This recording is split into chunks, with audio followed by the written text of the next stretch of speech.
Chapter 577. Leaving the Li family. Madame Bao and Father Li discussed. The two of them were even more ruthless this time. They got the news from somewhere and contacted a gangster in the county. It was said that a group of human traffickers had been wandering around the city during that period of time and had specially targeted those good-looking little boys. Little Qingyuan was good-looking. At that time, even though he was sallow and thin, his facial features were still very outstanding. This was also the reason why the children of Madame Bao hated him. Madame Bao and the gangster had agreed that she would not take a single cent, as long as the gangster took Xiao Qingyuan far away, so that he would never appear in front of them again. Qingyuan was indeed taken away. This time he knew what was going on. He could clearly feel the malice of his adoptive parents who wanted him dead. Actually, he had no feelings for them. He just couldn't bear to part with his grandfather. If his grandfather knew that something had happened to him, he wouldn't know how sad his grandfather would be. Moreover, these human traffickers were ruthless. He had eavesdropped on what they wanted to do by abducting these children. When one of the kids wanted to escape, his leg was even broken. Little Qingyuan knew that he had to escape. Coincidentally, there was a child who was captured with them. The two of them seemed to know what the other party meant from each other's eyes. While no one was paying attention, the two of them talked and set fire when the human traffickers let down their guard. At that time, they had actually already been brought to Qingyang Prefecture. To little Qingyuan, who was going on a long trip for the first time, it was already 1,000,000 miles away from Yongfu village. Therefore, after escaping, he was brought to the government office. When the officials said that they wanted to send him back and asked for his home address, little Qingyuan hesitated for a long time. He thought that since his adoptive parents did not want him, he might as well not go back. He was already 8 years old and could support himself. But what about Grandpa? Knowing that he was missing, Grandpa must be very anxious. He might be looking for him everywhere. Little Qingyuan thought about it and decided to go back first. He would let his grandfather know that he was fine. Then he would talk to his grandfather and leave the Li family. When he returned to the Li family, he saw old Master Li, who had broken his leg, looking for him. Qingyuan immediately blamed himself. Especially when he thought about how he had considered whether he should come back or not, he felt that he was too unfilial. Grandpa Li was very happy to see him and kept comforting him. Grandpa is fine. As long as you're safe and sound, it doesn't matter even if both of my legs are broken. The Li family's parents' faces were very ugly. Moreover, because Madame Bao had given birth to another son, they firmly believed in the idea of little Qingyuan jinxing their family. In the end, little Qingyuan did not leave. He had to take care of his grandfather. Grandpa didn't agree to let him go either. He even begged him not to say anything about being trafficked.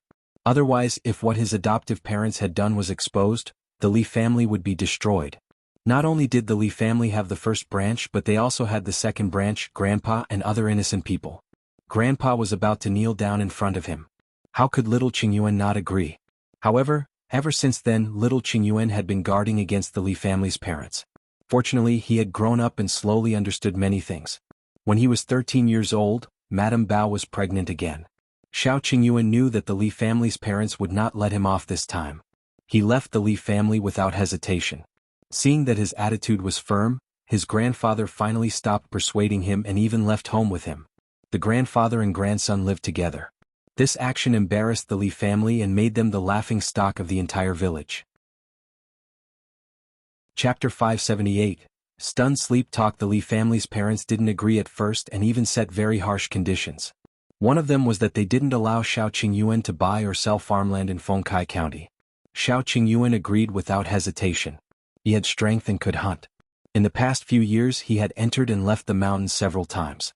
He had even fought with a lone wolf. He had no problem supporting himself and his grandfather. Chen Liang gave Xiao Qingyuan and his granddaughter a house at the foot of the mountain. This house was very dilapidated, but they still had to buy it. The two of them were penniless. Where did they get the money? It was only after Xiao Qingyuan went up the mountain and caught a wild boar to sell that they finally had a place to live. Although the house was dilapidated and there were few people, it didn't matter. He was full of confidence in his future life. This time, Madame Bao gave birth to another daughter. Madame Bao hated him to death. She felt that it was because Xiao Qingyuan was still in the village. He was restraining her. The couple came to the door and hit and scolded Xiao Qingyuan. Xiao Qingyuan was no longer at the age where they could hit him freely. He would retaliate and push Father Li to the ground on the spot. Father Li was down for a long time and could not get up. Madame Bao scolded him for being unfilial and an ingrate. For the sake of his grandfather, Xiao Qingyuan didn't react to the scolding. However, after that day there were rumors in the village that Xiao Qingyuan was a wolf cub. It was said that he had been dirty since he was young. Not only did he steal things but he also hid his younger siblings. The Li couple portrayed themselves as aggrieved and bullied. When Grandpa Li heard this, he sighed at home and often wiped his tears. It's my fault. I didn't teach them well and let Qingyuan suffer. Xiao Qingyuan didn't feel aggrieved. He was living a very happy life now. Without the Li family's parents' indirect scolding and his siblings' bullying, it was enough for him and his grandfather to be the only ones in the entire family. However, not long after, Grandpa Li fell ill. Xiao Qingyuan knew that he was heartbroken. He felt that he was very incompetent to let his children and adoptive grandson fight like fire and water. He blamed himself for being a failure in this life. He had a heartache and caught a cold by chance. Moreover, he was old and fell down immediately. Xiao Qingyuan saw that he often talked in his dreams, saying that he did not have much time left, but he could not see his family in harmony. He would probably die with regrets. Xiao Qingyuan felt very uncomfortable. Just as he was considering whether to ease his relationship with the Li family's parents and move back to the Li family so that his grandfather could feel better, he realized that his grandfather's condition had suddenly worsened and the man's mind was starting to blur. Occasionally he would even curse himself to the point where he could not even hold the medicine bowl. Xiao Qingyuan was very anxious and went to the county city to invite a doctor over. The doctor said that he was poisoned. As for what poison it was, he could not find out. He was afraid that he would have to go to the prefectural city to get a doctor. He could not treat it. Xiao Qingyuan was very afraid that his grandfather would die just like that. He had just had the ability to let his grandfather live a good life. How could he accept him leaving? He planned to bring his grandfather to the prefectural city the next day and find the best doctor. He had to treat his grandfather's illness. Xiao Qingyuan had even prepared a carriage, but when he went to cover his grandfather with a blanket that night, he heard something that stunned him. Xiao Qingyuan, why weren't you the one poisoned? It should have been you. Why didn't you drink that cup of tea? Xiao Qingyuan was stunned. He accidentally knocked over a bowl beside him. Grandpa Li was woken up. He didn't know if he was still dreaming or if his reaction was slow after being poisoned, but when he heard Xiao Qingyuan's unbelievable question, he blurted out some words. Chapter 579. Cruel truth. Xiao Qingyuan would never forget how his grandfather had looked at him with a ferocious and vicious smile back then. His face had been twisted. Yes, I administered the poison. But I was going to give it to you. Why didn't you drink it? What? Xiao Qingyuan thought about it and remembered that his grandfather had indeed poured him a glass of water that day, saying that he had worked hard and that his grandfather could not help. Being sick at most, his grandfather could only pour him a glass of water. Xiao Qingyuan was about to drink when Li Chuanxiang came to find trouble and pushed Grandpa Li down.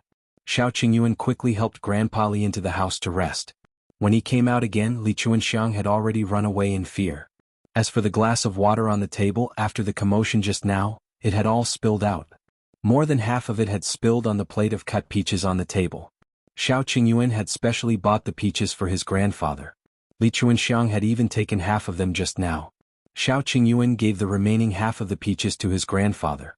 Anyway, the glass of water was clean, so there was no need to wash the peaches again. Neither of them expected that the peaches had already been poisoned. It was unknown where Grandpa Li found this poison. After taking this poison, one's reaction would be slow and their limbs would be stiff as if they had a stroke. Xiao Qingyuan froze. He didn't understand why his grandfather would give him such poison. Grandpa Li was already awake at this moment. After knowing that he had said something he shouldn't have said in his dream, he didn't panic. Instead, he quickly calmed down. There was no longer any love in his eyes when he looked at Xiao Qingyuan, only coldness and disgust. Then Xiao Qingyuan heard the truth from him. Why did I feed you poison? Of course, it's to make you wish you were dead. Grandpa Li smiled as he spoke. I didn't pick you up from the mountains at all. Your father and grandmother personally handed you to me. He looked at Xiao Qingyuan's stunned expression, and his eyes were filled with joy. When you were born, your mother died, and she died especially tragically. When you were a month old, your biological brother fell ill. 2 months later, your father's business suffered a huge blow. Your grandmother found an expert to read your fortune and found out that you had a tough life. If you continue to stay at home, your family will be wiped out and you won't have any descendants. Xiao Qingyuan's face turned pale, but he listened without moving. The expert said that if they wanted to change your family's fate, they could only send you away.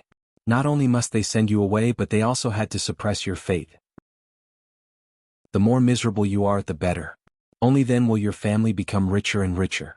In the future they will have many children and grandchildren and the family will prosper. Therefore your father personally handed you to me and instructed me to watch over you. I can't let you die, nor can I let you have a promising future. You can't have friends, leave your hometown and must be trapped in this small Yongfu village. It's best to be depressed for the rest of your life. Ah, look, you're so pitiful. Your life is a joke. No one cares about you. Xiao Qingyuan only felt depressed and his vision darkened. After a long time he said with difficulty, "Then you were so nice to me?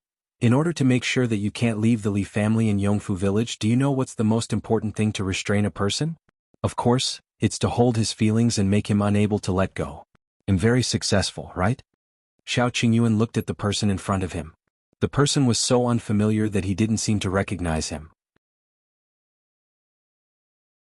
Chapter 580. Looking for biological parents. Xiao Qingyuan recalled many things that he had never thought about before. For example, when he arrived at the Li family, although Madame Bao had 2 daughters, she was pregnant with another child. No one knew if it was a boy or a girl. The Li family also had a second and third branch. Why did Grandpa insist on raising him under the door of the vicious eldest son's family? For example, every time he was beaten and scolded, Grandpa would stand in the courtyard and scold the couple. Not only did the second and third branches watch the commotion, but even the neighbors outside saw it as a joke. Therefore after that the first branch beat and insulted him even more badly.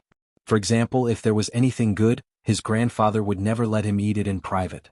He would always take it out openly in front of the other children in the family. Therefore he became the enemy of all the Li family children. For example, even though his grandfather knew that his adoptive parents did not treat him well, he still used all kinds of excuses to make him stay.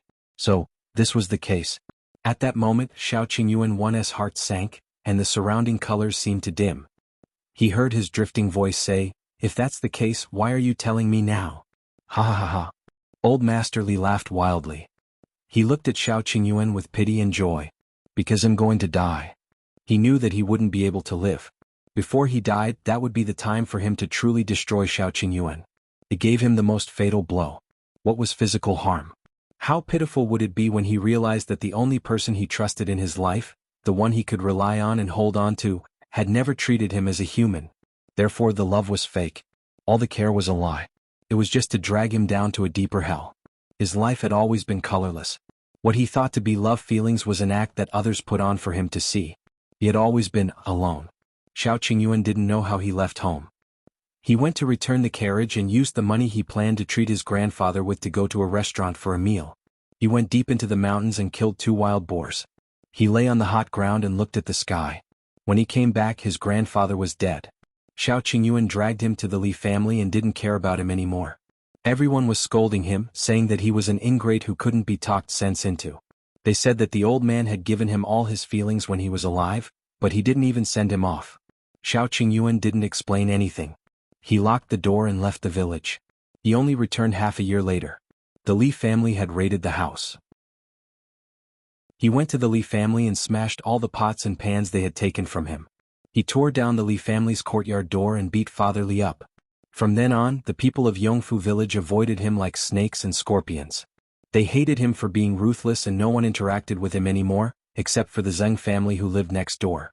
This was how he had lived for the past 5 years. Until he met Yundong. After saying what had happened over the years, Xiao Qingyuan went from uneasiness to calmness. It was as if the harm was no longer important. But he still looked at Yundong nervously. At this moment, Yundong only felt a ball of fire burning crazily in his heart. It was so hot that she could only suppress it desperately to retain a trace of rationality. She wanted to kill everyone in the Li family. What right did they have to bully Xiao Qingyuan? She wanted to dig out that disgusting old man from the Li family's grave and whip his corpse. Such a beast should not have died so easily. She wanted to. Her hand was squeezed. Yundong's eyes were slightly red and her voice was a little hoarse. "I'm here." "Are you afraid?" he asked cautiously. Yundong did not react for a moment. On the other hand, Dajiang, who was sitting not far away, slapped the table and cursed. "What's there to be afraid of? What jinx? It's all nonsense. Death is just eternal sleep. Your biological father and grandmother actually let a smelly old man torture you for the rest of your life. They're cold-blooded and incompetent. What a bunch of crap." Xiao Qingyuan was stunned and looked at Dajiang in surprise. After venting his anger, Dajiang met his gaze and immediately felt a little embarrassed. He quickly changed the topic. Then have you looked for your biological parents? Perhaps that old man lied to you? Xiao Qingyuan's voice was much calmer this time. I've looked for them. He didn't lie to me. Chapter 581. His biological parents looked for them? Gu Yundong frowned. Looking at his cold expression, a thought suddenly flashed across her mind. A moment later she suddenly froze and looked at Xiao Qingyuan. Are you talking about? She paused and lowered her voice. The Tao family? Xiao Qingyuan nodded. Yes, it's the Tao family, a big brewer in Fengkai County. Gu Yundong recalled the disgusted expression he had when they first met Master Tao in the restaurant and the cold expression he had when he met Tao Feng at the bodyguard agency. At that time she found it strange. Xiao Qingyuan should not have any interaction with the Tao family at all. The Tao family did not seem to know him. Why did his emotions change when he saw the Tao family? So that was how it was. It was because he was a member of the Tao family. Xiao Qingyuan said, I went to ask an old man from the Tao family in the past. 20 years ago the Tao family did have a child. When he was born Mrs. Tao died in childbirth. The eldest young master of the Tao family, Tao Feng, later fell seriously ill. Then there was a huge problem with the Tao family's business. Not long after, the third young master of the Tao family died. At that time the Tao family already had 2 young masters. Tao Feng was the eldest young master and was born by Mrs. Tao. The one who made the bet with Lu Wei was the second young master by the name of Tao Xing. He was the son of a concubine and was deeply loved by Master Tao. After Mrs. Tao passed away, this concubine was made a wife in a few years. The people of the Tao family all feel that it's a pity. Few people know what this premature death is about. I found the old man who served old Madame Tao and asked him. Back then, that child was handed over to a stableman of the Tao family. As for the Li family's old man, he had been a stableman in the Tao mansion for 2 years. Lady Tao, who had died in childbirth, was surnamed Xiao. When the Tao family's business was in trouble, there was indeed an expert who came to investigate the feng shui of the Tao family. In the past 10 years, old Master Li had visited the Tao family twice. Gu Yundong fell silent when she heard that, but she thought fiercely in her heart. When the Lu family and the Tao family made a bet, she was simply too benevolent to the Tao family. She should have been heavy-handed at that time. What kind of people were they? They listened to a so-called expert and sent their own flesh and blood away to a stableman. Moreover, they wanted someone to torture him for the rest of his life. They were simply beasts. They were inhuman and unbearable as parents. She was so angry that her entire body was trembling. She recalled the first time she saw Xiao Qingyuan. No wonder his eyes were indifferent back then, as if he didn't care about anything. Xiao Qingyuan seemed to sense her emotional fluctuations. He squeezed her hand slightly and said, I'm fine now. With Yundong those hardships were nothing.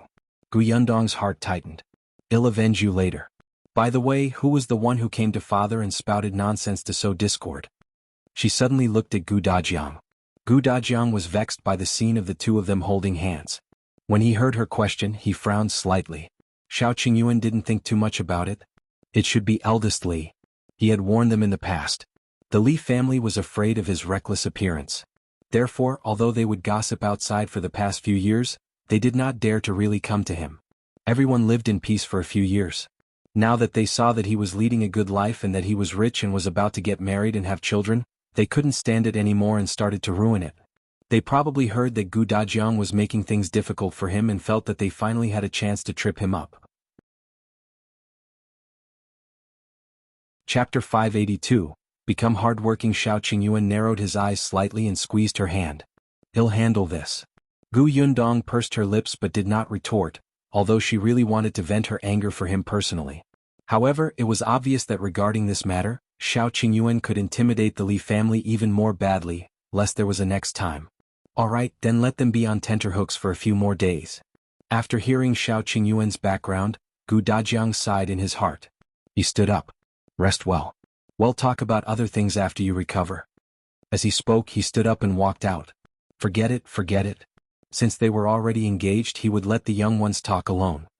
He left the room with mixed feelings and returned to his room. Shui Rong followed closely behind and saw his master sitting in front of the desk with a frown. After a long time, Gu Dajiang said to him, Shui Rong, help me bring Tongan over. Yes, my lord. Not long after, Tongan came in. He looked like he had just returned from the workshop. There seemed to be a sweet smell on his body. Seeing this, Dajiang pushed a cup of tea over. Seeing that he had drunk it, he asked, Tong'an, do you know the Tao family in the county city? Master, are you referring to the Tao family who is in the wine business? Yes, tell me about the Tao family. Tong'an was a little puzzled. Why did the old master want to learn about the Tao family?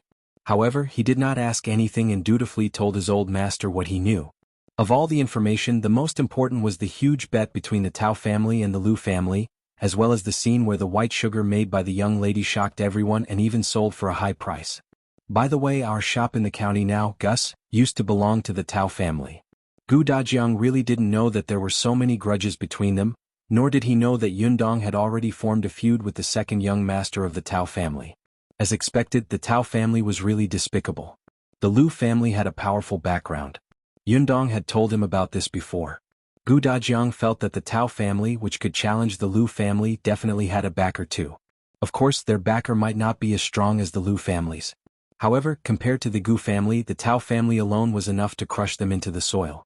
If one day the Tao family suddenly thought of Xiao Qingyuan, their son, and found out that not only was he not depressed, but he was also becoming more and more promising. He even had money and a beautiful wife. Wouldn't they think of ways to deal with him? Not only him, but even Dajiang's daughter would become their target. Perhaps they might as well settle the old and new scores together. When Dajiang thought of this, he felt a little anxious. As expected, Yundong was right. Their family didn't lack money now, but they lacked connections and background. No, he had to quickly read. In 2 days he would go to the academy in the prefectural city to meet Mountain Elder Qi. If he passed the test, he would be able to study in the academy and strive to take the imperial examination as soon as possible. Not to mention how high his ranking was, even if he was an elementary scholar he would still have a good title. As Dajiang thought about it, he simply stood up and went to the bookcase to get the books Qin Wenjing had given him. Although he had been very busy for the past 2 days, he had taken the time to read a book. Qin Wenjing had given him books that he had read before. There were many notes on them. To Dajiang these were very rare and precious things. Tong'an and Shui Rong found it strange that their master had suddenly become diligent. However, they did not ask further and quietly left the room. Chapter 583, Going to cause trouble soon. 2 days passed in a flash. The Gu family discovered something strange. It was as if the relationship between young Miss and young Master Xiao had suddenly improved by leaps and bounds. When they passed by, they could feel the sweet atmosphere between them. It seemed that although Old Master had made things difficult for young Master Xiao, he was indeed building up the relationship between the two young people. Indeed, he had put in a lot of effort. They had all misunderstood him. It was obvious from the fact that Old Master didn't chase Xiao Qingyuan away to the Xiao family to recuperate. He was a stubborn but soft-hearted person. Even Aunt Ke thought so. Dajiang was speechless. He felt bitter and didn't want to speak. Xiao Qingyuan's recovery ability was strong. At this moment he was mostly recovered. He could even practice boxing on the ground energetically. He felt that this illness was worth it. The knot in his heart that had been kept for many years was untied. Yundong seemed to love him more and more. Well, this wasn't an illusion. After he recovered, he dealt with the 2 baskets of herbs he had picked on the mountain. Unfortunately, he still did not find Bai Muzi on this trip up the mountain. Otherwise, that would be the best betrothal gift for the Gu family. Xiao Qingyuan sighed in his heart. After packing up the herbs, he washed his hands and asked Mao to gather the other 3. Mao seemed to know what he was going to do and asked excitedly, "Young master, are you going to the Li family to settle scores with them?" Xiao Qingyuan rolled up his sleeves. The clothes he was wearing now were still the old clothes from before. He didn't know if it was because his life had been better recently or maybe because his food had improved, but he seemed to have grown taller and stronger, and his clothes didn't seem to fit him well. However, it was finding trouble with someone. What if there was blood? Yundong had bought all his good new clothes for him. He couldn't dirty them. Hearing Mao's question, he nodded. Mao immediately jumped up and went to pull Go and the other 2 back. When they heard that they were going to the Li family, they all began to rub their fists and turn their heads to look for suitable tools. When they walked out of the Xiao family's house, Zhu couldn't help but ask, "Young master, Miss went to the neighboring village today and hasn't returned. Why don't we wait for Miss to come back first?" That's right. Let Miss see our mighty and majestic appearance." "What do you know?" Mao patted Zhu and Shu and said with an unfathomable expression, "This scene will be too cruel. What if it scares her?" Xiao Qingyuan glanced at him and everyone saw him nod in agreement. Ashu and the other two felt like their jaws were about to drop. Wait, with Miss Personality, would she be afraid? She was not human when she was savage, alright? When they thought of the tragic fate of the old Gu family and Gu Gang's family in Gu village, they would even shiver. However, forget it. Who asked young master to care too much about his image? They would reluctantly cooperate. The weather was very hot, so it was not very late. Occasionally villagers would carry hoes and baskets back from the fields. Seeing Xiao Qingyuan walk towards the Li family expressionlessly, their hearts couldn't help but skip a beat. It felt like something big was about to happen. Soon, the villagers of Yongfu village seemed to have discovered something extraordinary. They quickly spread the news: Xiao Qingyuan was about to cause trouble. Chapter 584. Finding the Li family. The Li family was located in the west of Yongfu village. It was a little far from the Gu and Xiao families. When Xiao Qingyuan and the others arrived, the Li family happened to return from the fields. When he saw the few people suddenly standing outside the door, eldest Li's eyes widened and he almost screamed. He immediately took 2 steps back. What are you doing here? We agreed in the past that we would mind our own business. Are you going back on your word? Xiao Qingyuan glanced at him coldly and did not say anything. He pushed the eldest son of the Li family to the side and kicked open the Li family's courtyard door. He had never been a talkative person and had always acted directly. Especially when it came to people he hated, he had no patience at all. On the other hand, Mao sneered at eldest Li. You also said that you should mind your own business. Then what did you say to Master Gu out of the blue? Do you need me to remind you? Eldest Li's face turned pale. Gu Dajiang had indeed said it. He had really told others about what happened that day. The past few days had been peaceful. Eldest Li thought that Gu Dajiang had listened to his provocation and didn't tell Xiao Qingyuan.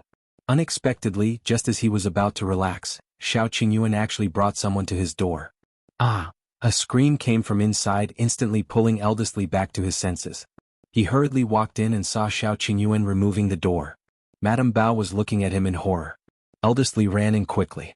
When he thought of how Xiao Qingyuan had also broken into their house 5 years ago and smashed the entire Li house into pieces, and how he had almost crippled him, eldest Li instantly felt his legs go weak.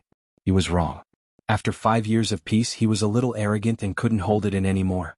Xiao Qingyuan didn't say anything. He entered the central room and sneered.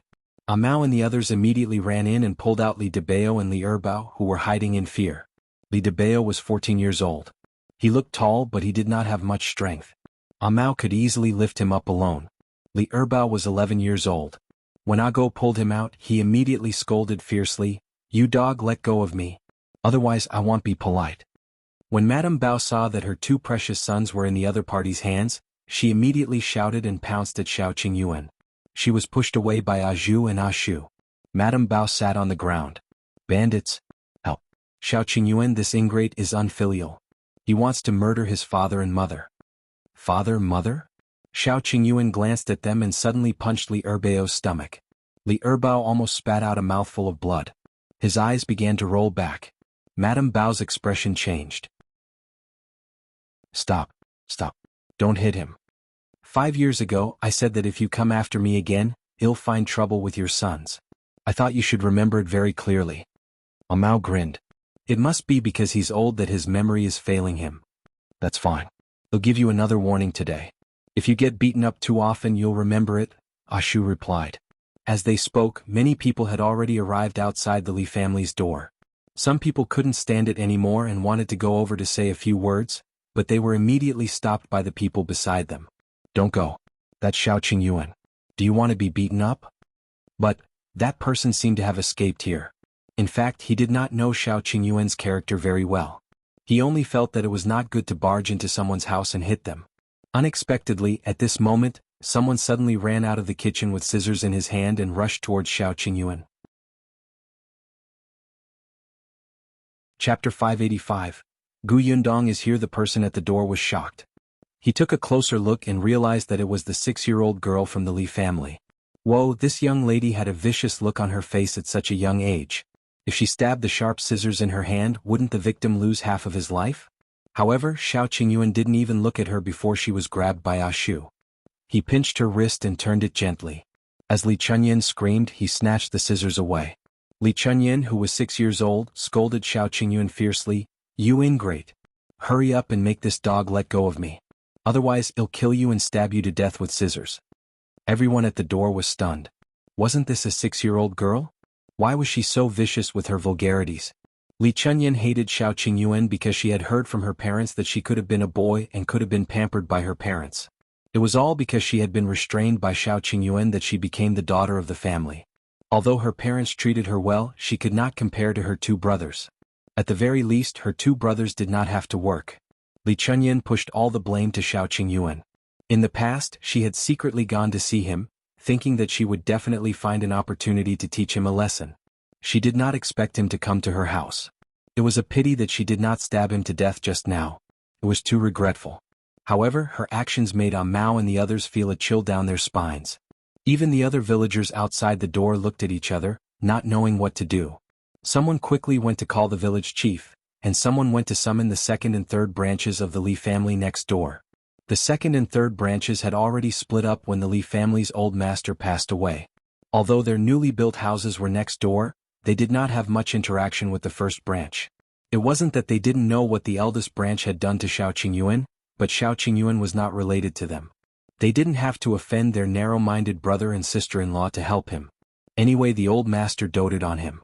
Moreover, in the past, the old man had given him good things alone, and his own grandchildren could not eat them. This made the 2nd and 3rd branches complain. However, it was not to the extent of killing people like the 1st branch did. At most, they would watch coldly and say some sarcastic words to complain. At this moment, Xiao Qingyuan had come to the Li family and caused such a huge commotion. They lived next door, so how could they not know? They just did not want to get involved. When someone came to call them, they reluctantly stepped forward and advised without much sincerity, "Qingyuan, no matter what, eldest brother and sister-in-law are your adoptive parents. What are outsiders going to say about you? You'll be scolded for being unfilial." "That's right. If the Gu family finds out about this, will Miss Gu still marry you? Let go first. If there's anything, sit down and talk." It was fine if they did not mention Gu Yundong, but when she was mentioned, Xiao Qingyuan's eyes turned even colder. He turned his head and punched Li Debao in the stomach. Eldest Li and Madame Bao screamed. "Xiao Qingyuan, stop. What do you want? We apologize, okay?" The 2nd and 3rd branches of the Li family immediately did not dare to speak. Instead, the discussion outside the door kept buzzing. "Why do I feel that Xiao Qingyuan's actions are a little familiar?" That's right. Especially, the more you call your parents, the more miserably you will be beaten. Because I've done it before." A low laugh suddenly sounded behind everyone. Chapter 586. For Gu Yundong's good, everyone turned around and saw Gu Yundong standing behind them with a smile. Someone widened his eyes and called out, "Miss Gu." His voice was so loud that it instantly diverted the attention of everyone in the courtyard. Xiao Qingyuan looked at her in surprise, but he quickly calmed down. On the other hand, Mao, Go and the others suddenly panicked and whispered, "What should we do? Is Miss back? Didn't she go to the neighboring village to look at the orchard? At the very least, she should be back in the afternoon. Why is she so early? What's more, she saw us. We haven't even done anything. What do we do now?" Their voices were not loud, but Madame Bao still heard them. She immediately understood that Xiao Qingyuan had taken advantage of the fact that Miss Gu was not around to come to her house to lord over them. Therefore, Xiao Qingyuan was indeed worried that Miss Gu would see his bad side. At this moment, she felt that she was not afraid even if her son and daughter were in Xiao Qingyuan's hands. In front of Gu Yundong, Xiao Qingyuan would definitely not dare to attack again. The malice in Madame Bao's heart instantly rose crazily. She suddenly turned her head and said to Gu Yundong, "Miss Gu, did you see that? Did you see that? We didn't do anything, but Xiao Qingyuan was unwilling to let us off. My 2 sons are so young and my daughter is only 6 years old. These men bullied our family of old and weak. Their consciences have been eaten by dogs." As she spoke, she started crying. Xiao Qingyuan glanced coldly at the pretentious Madame Bao. When he looked up at Gu Yundong, his gaze softened again. However, Mao was furious and scolded her angrily. "What do you mean by you didn't do anything? Your man ran to the Gu family's old master and spoke ill of our young master. He smeared his reputation and tried to sow discord between him and Miss Gu. How can this be called not doing anything?" "That's right. If it weren't for your dirty tricks, we wouldn't have bothered with you. Also old and weak? There were a total of 3 men, okay?" Everyone outside the door started to discuss. Chen Liang also came. He stood at the door and frowned fiercely. He finally squeezed in from the outside and shouted at the people in the courtyard. "Why are you making a fuss? Do you have nothing better to do on such a hot day?" However, Madame Bao ignored him. Seeing that Xiao Qingyuan did not hit anyone after what she had said, she immediately became more confident. She argued with Ah Mao, "What do you mean by sowing discord? Did my man say something wrong? Xiao Qingyuan is an ingrate to begin with. Look at what he did. Which one of the accusations isn't true? Why don't you ask everyone if my father-in-law dug his heart out for him and treated him better than a biological grandson? In the end, my father-in-law was seriously ill and this guy didn't take care of him. Even after he died, he was thrown into our house and this guy went back to eat and drink?" Eldest Li nodded as well. That's right. I went to look for Gu Dajiang for the sake of the Gu family. We can't bear to see a good lady like Miss Gu ruined like this." Everyone's discussion became even louder. Eldest Li and his wife were right about those things. Xiao Qingyuan really left old Master Li alone. The buzzing sound entered Gu Yundong's ears, but it made her anger rise bit by bit. She tightened her grip and slowly walked into the courtyard. Seeing this, Chen Liang immediately said worriedly, "Yundong, calm down first. There might be a secret behind this. You know Qingyuan's character." Madame Bao was furious. Chen Liang actually protected Xiao Qingyuan. She stood up abruptly. "Miss Gu, you have no idea how terrifying Xiao Qingyuan is." Chapter 587, Terrifying. Thinking. Gu Yundong nodded in agreement. "I really don't know how terrifying he is." Madame Bao instantly smiled and looked at Xiao Qingyuan maliciously. But then Gu Yundong's voice turned cold. She changed the topic and said sharply, "But I do know how scary your Li family is." The smile on Madame Bao's face froze. She turned to look at Gu Yundong in surprise. What do you mean?" "What do I mean?" Gu Yundong sneered. "Have you forgotten that when Xiao Qingyuan was 5 years old, you threw the weak child into the mountains to feed the wolves just because of a nightmare? You treated human lives like grass and were inhumane." The villagers watching outside the courtyard instantly widened their eyes. The Li family's eldest branch had once thrown the 5-year-old Xiao Qingyuan into the mountains to feed the wolves? Even Chen Liang looked at Gu Yundong in surprise. Then he suddenly faced Madame Bao. Eldest Li and his wife turned pale and were about to retort. Unexpectedly, Gu Yundong quickly said, "Or have you forgotten that when Xiao Qingyuan was 8 years old, you colluded with the human traffickers in the county and sold him to them, almost making him unable to come back?" Madame Bao retorted almost subconsciously, "We didn't take a single cent. It's not considered selling." Gu Yundong laughed. "So, you admit to colluding with the human traffickers?" "I." Only then did Madame Bao realize that she had said something she shouldn't have. There was no chance to deny it anymore. The villagers gasped in unison. They did not know that the Li family had actually done such a thing. Someone could not help but look at the people from the second and third branches and ask, "Is it true?" Eldest Li and his wife really? Of course the second and third branches knew what had happened back then. They lived in the same house and were not deaf or blind. However, in the face of everyone's questions, they only lowered their heads and stammered, "We don't know. How could we know what they did?" With that they rushed back. They did not care if the eldest branch was dead or alive. They were very selfish. However, the villagers had completely believed this. Previously, when they heard that eldest Li had thrown Xiao Qingyuan into the mountains, they could still condemn him for his ruthlessness. However, it was none of their business. Other than scolding him ruthlessly, they could not do anything else. But that was not the case for the latter part. Colluding with the human traffickers? The person who was sold back then was Xiao Qingyuan. Then, would their own child be sold someday if they had a grudge against elderly? At the thought of this, the villagers were filled with wariness and anger towards the Li family.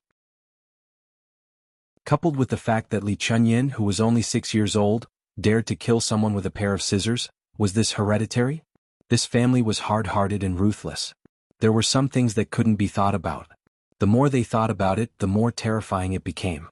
For example, when Li Debao and Li Erbao played with the others in the village, they would fight with them since they were young. In the past, everyone did not take it seriously, but now that they thought about it, didn't the kids beat others up until they were covered in injuries? That was when they were young. If there was a conflict when they grew up, would they greet others with knives? Also, was old Master Li really as kind as he looked to Xiao Qingyuan? If old Master Li treated him well, would Xiao Qingyuan leave him alone? Someone couldn't help but ask, then did old Master Li know about these things? Chapter 588, Gu Yundong's Brainwashing. That's a good question. Gu Yundong smiled at the man with an unfathomable expression.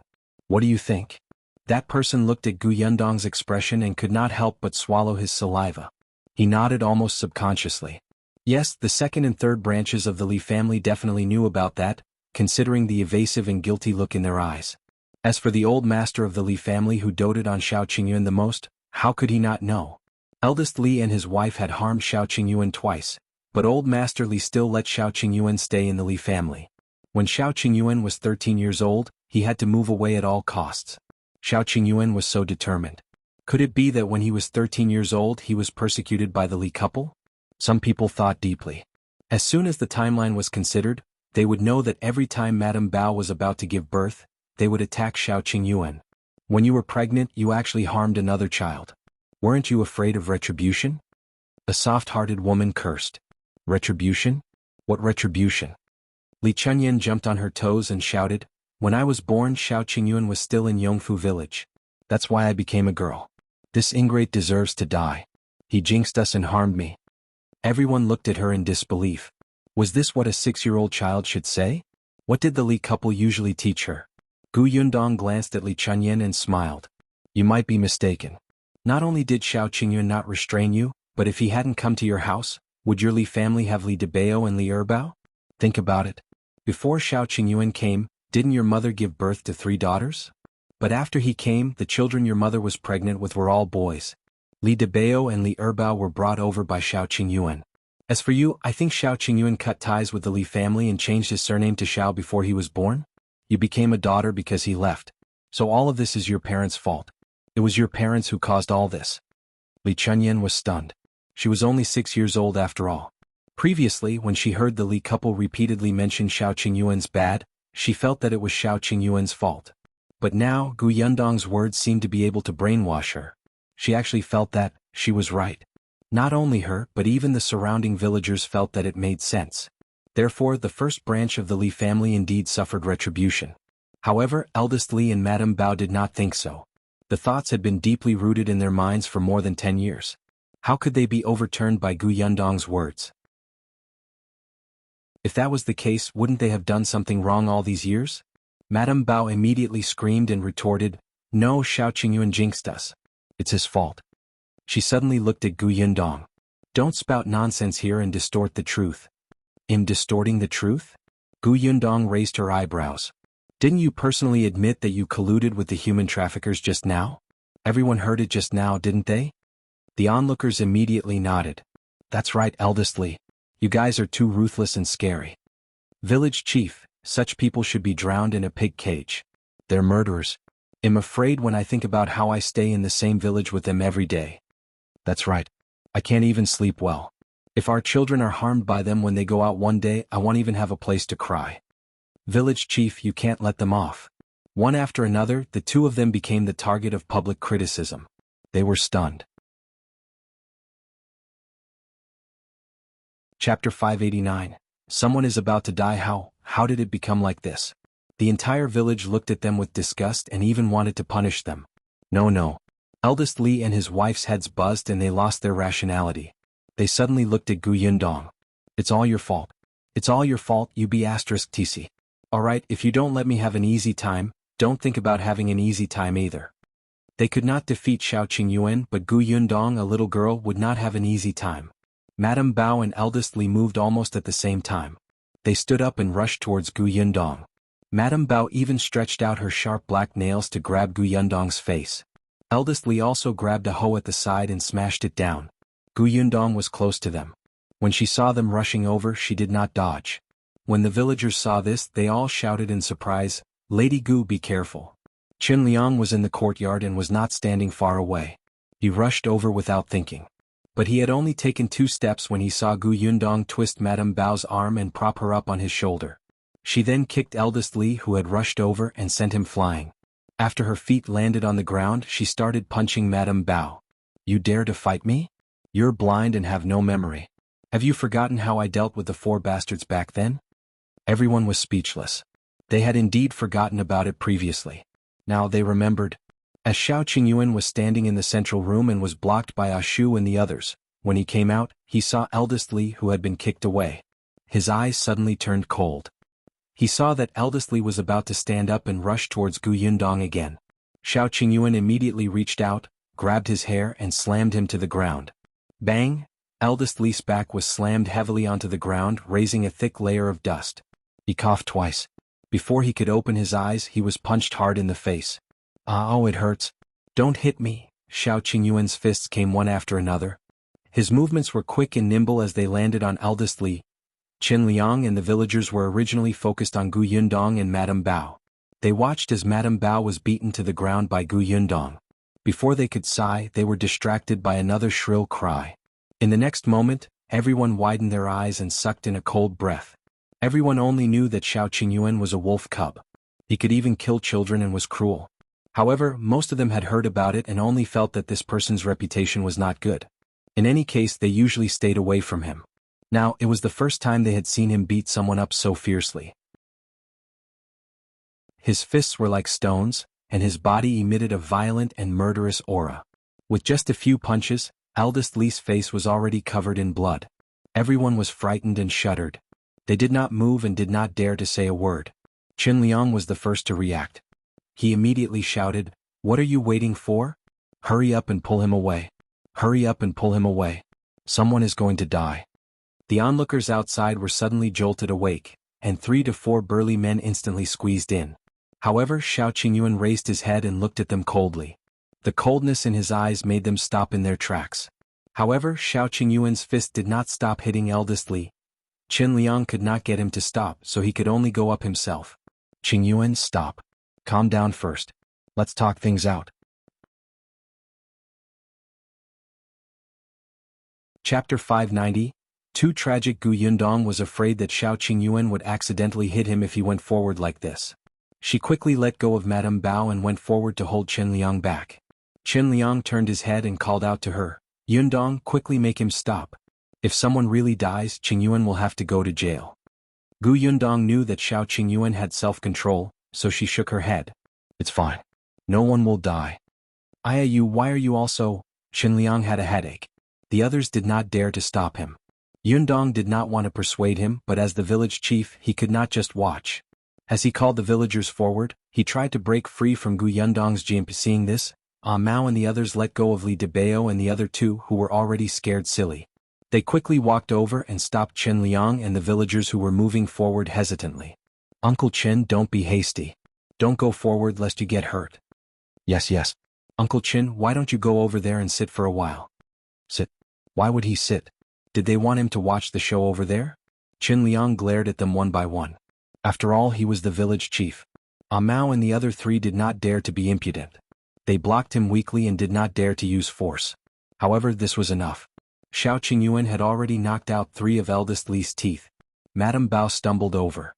When she saw eldest Li's miserable state, her legs immediately went weak and she fell to the ground. Stop it. Xiao Qingyuan, stop.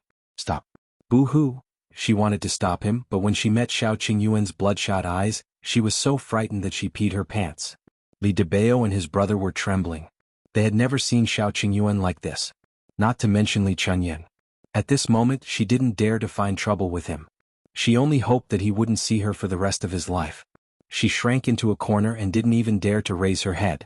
Xiao Qingyuan finally stopped before Qin Liang arrived. He glanced at Madame Bao. "Now, do you remember what I said in the past?" "Yes, I do. We want Dare to leave. We want Dare to do it again." They were afraid. Xiao Qingyuan was too terrifying. He was 100 times more terrifying than the last time he rushed into their house and smashed it. She was sure that if there was a next time, Xiao Qingyuan would definitely kill them. "If you dare to attack Yundong again, I will take your lives." Xiao Qingyuan stood up expressionlessly.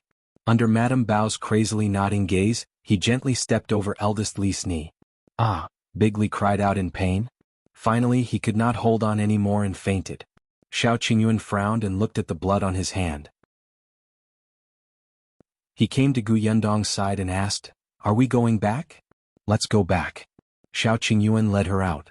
The villagers at the door automatically made way for them and watched silently as they left. There was no one in front of Qin Liang to block him.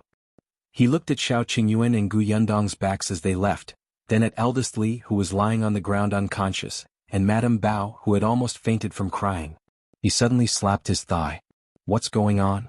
However, he could not care less now. Chen Liang quickly got someone to carry eldest Li to the doctor. The people from the Li family's second and third branches had never appeared from the beginning to the end. They hid in the house and trembled. Gu Yundong did not pay attention to what happened after that, but Mao and the others told her the news excitedly. Chapter 591. Ending eldest Li's life was indeed not in danger, but he was also not in a good state. 3 of his teeth had been knocked out, and the doctor had found dog teeth to fix on him. The 3 teeth were very expensive, and he had paid more than 10 taels of silver. There would be other expenses in the future, not to mention the broken leg that Xiao Qingyuan had stepped on. Yes, that leg was broken. From then on, eldest Li could only move with a walking stick. He could not do any work in the fields. The Li family's reputation in the village had also been tarnished. Although no one wanted them to be punished, no one was willing to interact with them. Madame Bao went to borrow money from others, but she was almost always blocked out. Li Debao and his siblings did not have a single friend in Yongfu village who was willing to play with them. Because eldest Li was seriously injured and bedridden, Li Debao and his siblings had to work in the fields. They began to complain day by day. As for the 3 married daughters of the Li family, it was said that none of them had come back to visit their parents. In fact, when Madame Bao came to look for them, they directly refused and pretended as if there was no one at home. Gu Yundong felt that this was retribution. Look, the children they raised were all ingrates. This was what it meant to be ingrates. If they had treated Xiao Qingyuan well back then, their life would have been so good now. They deserved it. Gu Yundong heaved a sigh of relief. It was a pity that old Li had died early and could not see this scene. Actually, she had really considered whether she should dig him out and whip his corpse. Yundong, do you think I can really pass? When Gu Dajiang entered, he saw his daughter thinking about something with a serious expression. He thought that she was thinking the same thing as him. After all, they had to set off for the Prefectural city tomorrow to find the mountain elder of the Tianhai Academy to settle the matter of enrollment. Gu Yundong suddenly came back to her senses and immediately nodded with certainty. Of course. Father, didn't you read all the books that Master Qin gave you? Master Qin said that father is talented. He only gave you the recommendation letter because he felt that you must be capable. My father is the best. After Gu Dajiang received his daughter's affirmation, his face immediately flushed red. When he saw his daughter's adoring gaze, he immediately felt smug. All right, I'll go back and practice my calligraphy. As he spoke, he turned around and left. The corners of Gu Yundong's mouth twitched. Her father's handwriting was actually very good. He had been an accountant for many years. He might not have read enough books, but he had written a lot of words. The next day, the group prepared to head to the prefectural city. Other than accompanying her father to the academy, Gu Yundong also had to visit the shop.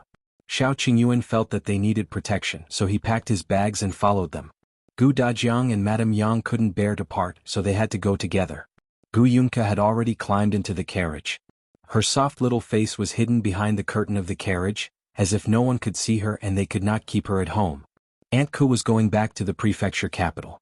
Gu Yundong also brought Shui Rong and Tong Shuitao along. Shui Rong followed beside Gu Dajiang as a page boy. This time Xiao Qingyuan brought Zhu and Shu along. Last time he brought Mao along with him. There were a lot of people, so they were divided into 2 carriages. Seeing that there was nothing left, the group set off majestically and left Yongfu village. There were many people standing outside the Gu family's workshop. Someone who was well informed said with a face full of emotion, I heard that the boss is going to open a shop in the prefectural city this time. Tell me, how long has it been? The boss is actually opening a shop in the prefectural city. It's amazing.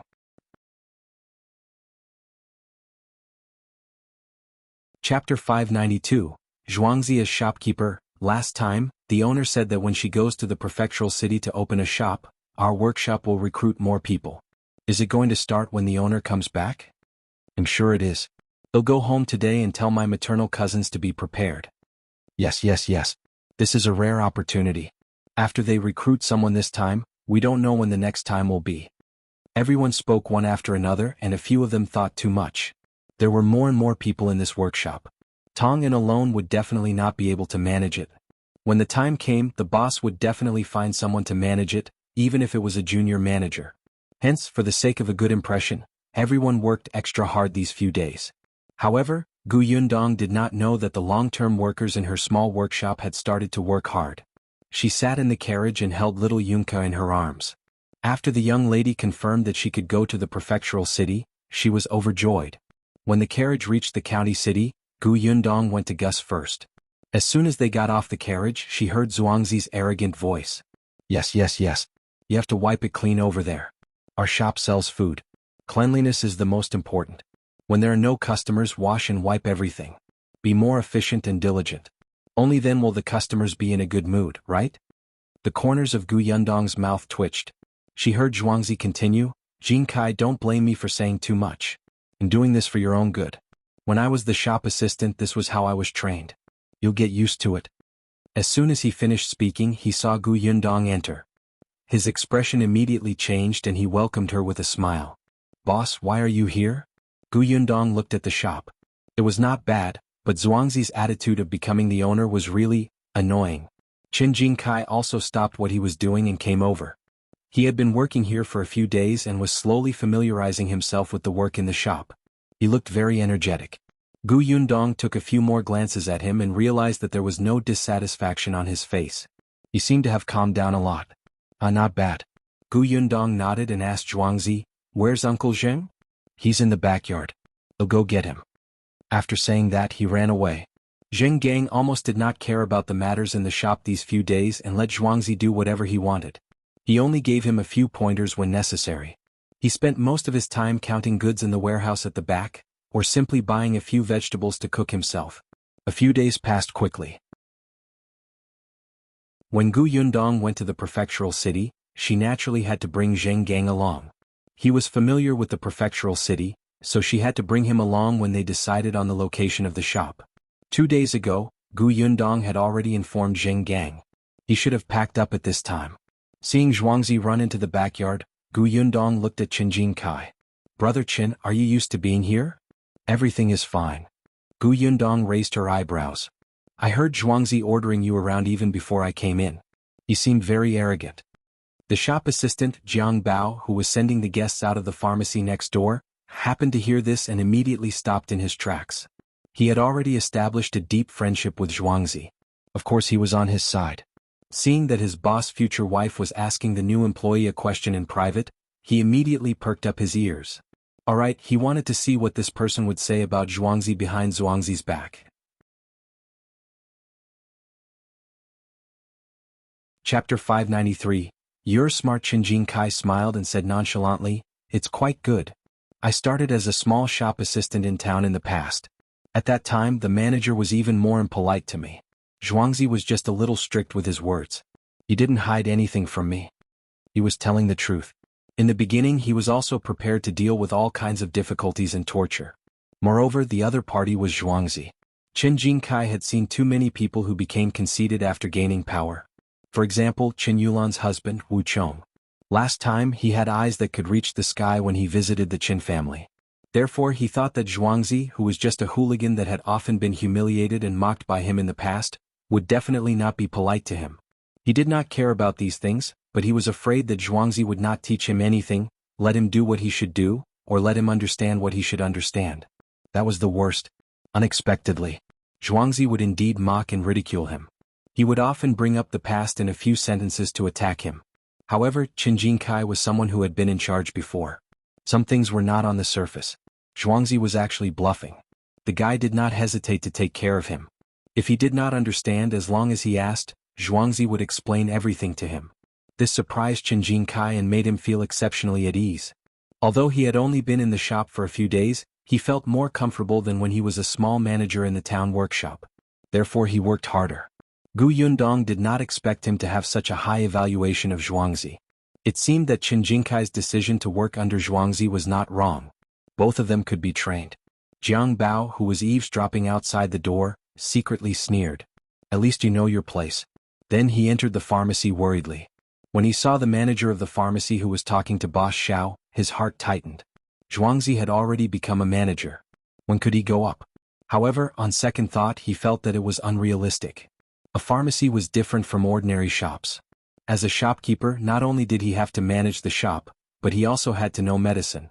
He could only be considered an apprentice now. There were still many things he needed to understand. However, his boss' future wife would go to the prefectural city to open a shop. He guessed that his boss would follow her soon. At that time While Jiang Bao was enjoying himself, Zhuangzi from the shop next door had already brought Jingang over. Jingang was carrying a bag in his hand. He was wearing clean and decent clothes and looked very energetic. It looked like he was full of enthusiasm for returning to the prefectural city. "Boss, I'm done packing. We can leave now." "Okay." Gu Yundong nodded and instructed Zhuangzi and Qinjin Kai to do their best. She saw that Zhuangzi was a little nervous. After all, Jingang had really abandoned his job this time. It was normal for him to feel uneasy if he wanted to be independent. However, after such a long period of training, there was definitely no problem. Gu Yundong led Jingang out and let him follow Xiao Qingyuan, who had also come out of the pharmacy, into another carriage. The two carriages were separated by gender. Gu Yundong, Madame Yang and the other women sat in one, while Gu Dajiang, Xiao Qingyuan and the other men sat in the other. The father-in-law and son-in-law did not talk much along the way. Now that Jingang was here, the atmosphere was finally much more relaxed. Gu Yundong shook her head secretly. Just as she was about to get into the carriage, Zhuangzi, who had sent them out, suddenly spoke. "Boss." Gu Yundong paused and turned to look at him. "What's wrong?" "Last time, I've already considered what you asked me to consider last time." Chapter 594. Zhuangzi's decision. Gu Yundong raised her eyebrows. "What do you think?" Zhuangzi took a deep breath. "I want to go to the prefectural city and continue working for shopkeeper Zheng." He raised his head. When he spoke, the expression between his brows was exceptionally firm. It seemed like he had made up his mind. Gu Yundong was not surprised at all. "Have you thought it through? Will you regret it?" "No." Zhuangzi grinned. "Although being a shopkeeper has always been my goal, I have a bigger goal now." Gu Yundong was suspicious. "What? Could it be that you want to be the boss now?" Zhuangzi clenched his fists. "I want to be a shopkeeper in the prefecture capital." Gu Yundong was speechless. It was indeed a bigger goal. She wanted to laugh but she couldn't. She tried her best to nod with a straight face. "Alright, it's good that you've thought it through. However, you still have to work hard in the county city for the next 3 months. You're not allowed to slack off. You can go to the prefectural city in 3 months. Alright, tell your parents about this so that they won't worry." "I've told them. Father and mother support me very much." Actually, the reason why Zhuangzi had said that he would consider it was not only because of the rare position of shopkeeper, but also because he was worried about his parents and sister. Dajiang and his wife were weak. Although Zhuangzi expected better from them, he had been protecting them. In the past, when he was a hooligan, he could directly go to people's houses to teach those who bullied his parents a lesson. Later on, he stopped being a hooligan and became a shop assistant. However, he could still go home every 2 to 3 days. He knew the situation at home and could help. If he went to the prefectural city and only returned once every month, he would regret it if anything happened to his parents and he couldn't help. Later, when Dajiang and his wife found out that Gu Yundong wanted him to work in the prefectural city, they tried their best to persuade him to accept. Although he was still an assistant, he would see the world in the prefectural city and would only improve in the future. This was their son's future. How could they stop him? Moreover, ever since they helped the Gu family manage the orchard, be it the villagers or their relatives, nobody mocked them any longer. Everybody wanted them to help put in a few good words in front of the boss, so that they could enter the Gu family's workshop. Only then did Zhuangzi realize that his family's situation had improved a lot. He should have trusted Gu Yundong. With her around, she would not let anyone bully the Shi family. Therefore, Zhuangzi decided to go to the prefectural city to see the world. Moreover, he had also thought about it. When he became the shopkeeper of the prefectural city in the future, he could buy a house in the prefectural city and bring his parents over to enjoy life. His parents had never left Fengkai County in their lives. He had to let them see the prosperity of the prefecture city, right? Zhuangzi knew his parents very well. He knew that although they were very good at planting fruit trees, they were actually not suitable to be managers. In the future, the owner's orchard would only grow bigger and bigger. They would definitely find more capable people to help. As far as he knew, Uncle Zhao was very eye-catching to the boss. Of course, Zhuangzi was happy that Uncle Zhao's family could rise. His son Goshing was his good friend. If they could get rich, everyone could get rich together. Seeing that he had thought it through, Gu Yundong nodded. "That's good." As she spoke, she bade farewell to Zhuangzi and was helped into the carriage by Tong Xuetao. When the carriage went further and further away and was almost out of sight, Zhuangzi suddenly turned around and entered the shop. He said to Jinxiu, "You still don't admit that you're stupid. When the boss came just now, why didn't you pour a glass of water? You're really stupid." He was just a shopkeeper for 3 months. No matter what, he had to satisfy himself first. Jinxiu. Chapter 595.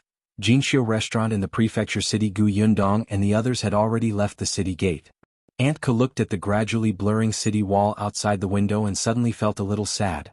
2 days ago, I thought of letting Stallion follow me to the Prefectural city so that we can take care of each other.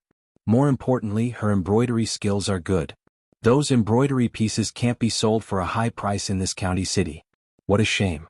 She will definitely be able to get a lot of embroidery work when she goes to the Prefectural city. It's just that she didn't agree. Yundong thought for a moment. Stallion has been through so much and has always yearned for a more peaceful life. Perhaps she feels that Yongfu village is more comfortable and suitable for her. Auntie gave her a sidelong glance. "You're really so stupid." Yundong was dumbfounded. "No, did I say anything wrong?" She looked at Tong Shuetao, who shook her head, indicating that she did not understand. She looked at Madame Yang again. Madame Yang was even more confused than her. Finally, she looked down at Yunka, who was in her arms. The young lady adjusted to a comfortable position, closed her eyes and prepared to sleep. Auntie was speechless. Auntie sighed and closed her eyes. She didn't want to talk to her anymore. Forget it, forget it. This was Shin Sishin's own business. She shouldn't get involved. It was just that Shin Sidian and that person would have to work hard now that they met Yundong, who was not smart enough. Yundong would probably not be able to help much. Yunka quickly fell asleep. The few people in the carriage did not speak again. They swayed as the carriage moved towards the prefectural city. It was only in the evening that the carriage arrived at the city gate. The Tianhai prefecture was as lively as ever. However, the guards at the city gate were no longer Nyetsong's group. The carriage drove into the prefectural city. Tong Shuetao and the others curiously lifted the curtain of the carriage and looked out. Miss Tianhai prefecture is even more lively than Wanqing prefecture. Of course. Back then, Wanqing Prefecture had also experienced a lot of attacks from refugees. In addition, the prefecture magistrate had colluded with the Xian family to take bribes. Naturally, this prosperity could not compare to the Tianhai Prefecture. It was a little late, so the group first found an inn and booked a few rooms to stay in. Although Auntie's house was in the prefectural city, she had not been back for a long time. Her house had to be tidied up before she could stay, so she might as well return tomorrow. They put down their luggage and rested for a while before going out for dinner. Coincidentally, the inn they were staying in was diagonally opposite the Jinxiu restaurant that Lu Weiss family had opened in the prefecture capital a few months ago. Moreover, it seemed that the restaurant was very lively and business seemed to be very good. When Yundong entered, he saw the shopkeeper who was quickly calculating the accounts on the abacus. Coincidentally, this shopkeeper was originally the shopkeeper of the restaurant in Fengkai County. He looked up and saw a group of people coming in. When he saw Yundong and Xiao Qingyuan, he immediately recognized them. He quickly put down his abacus and walked out from behind the counter. "Lady Gu, Master Xiao, you're here?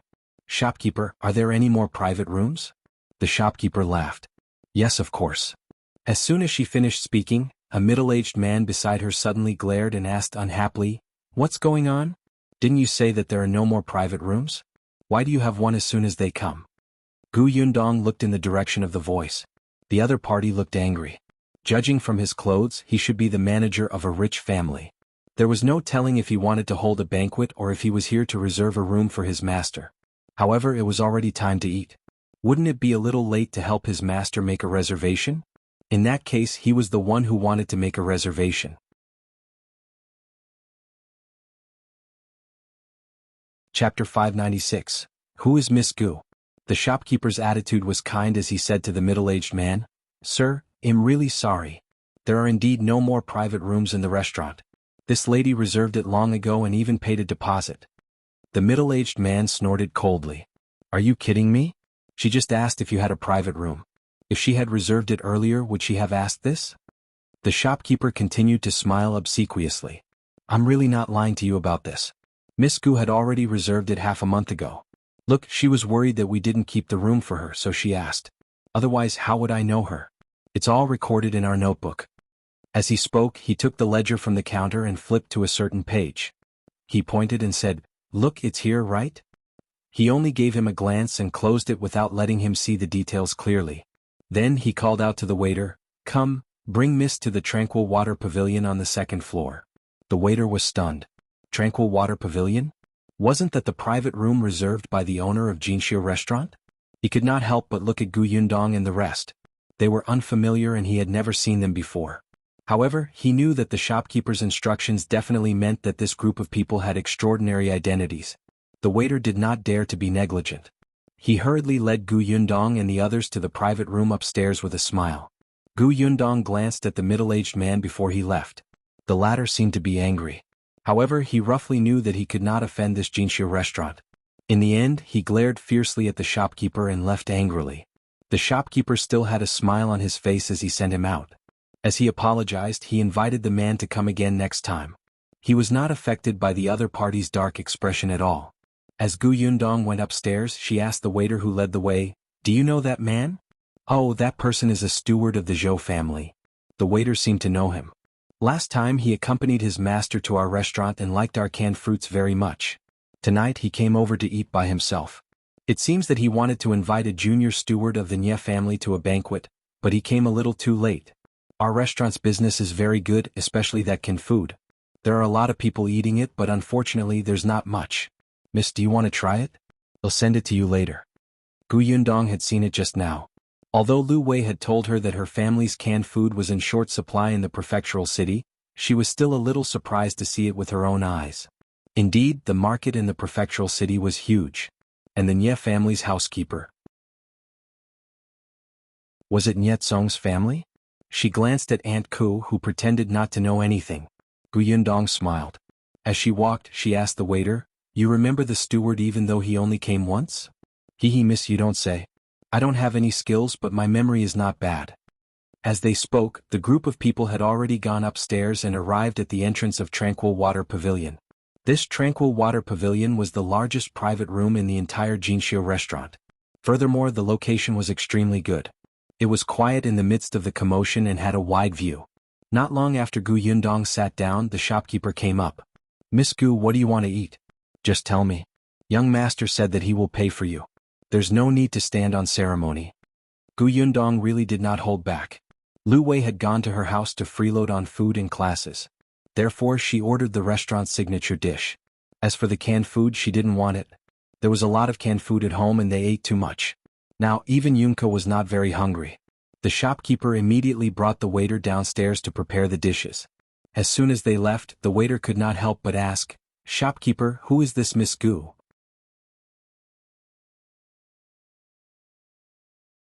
Chapter 597.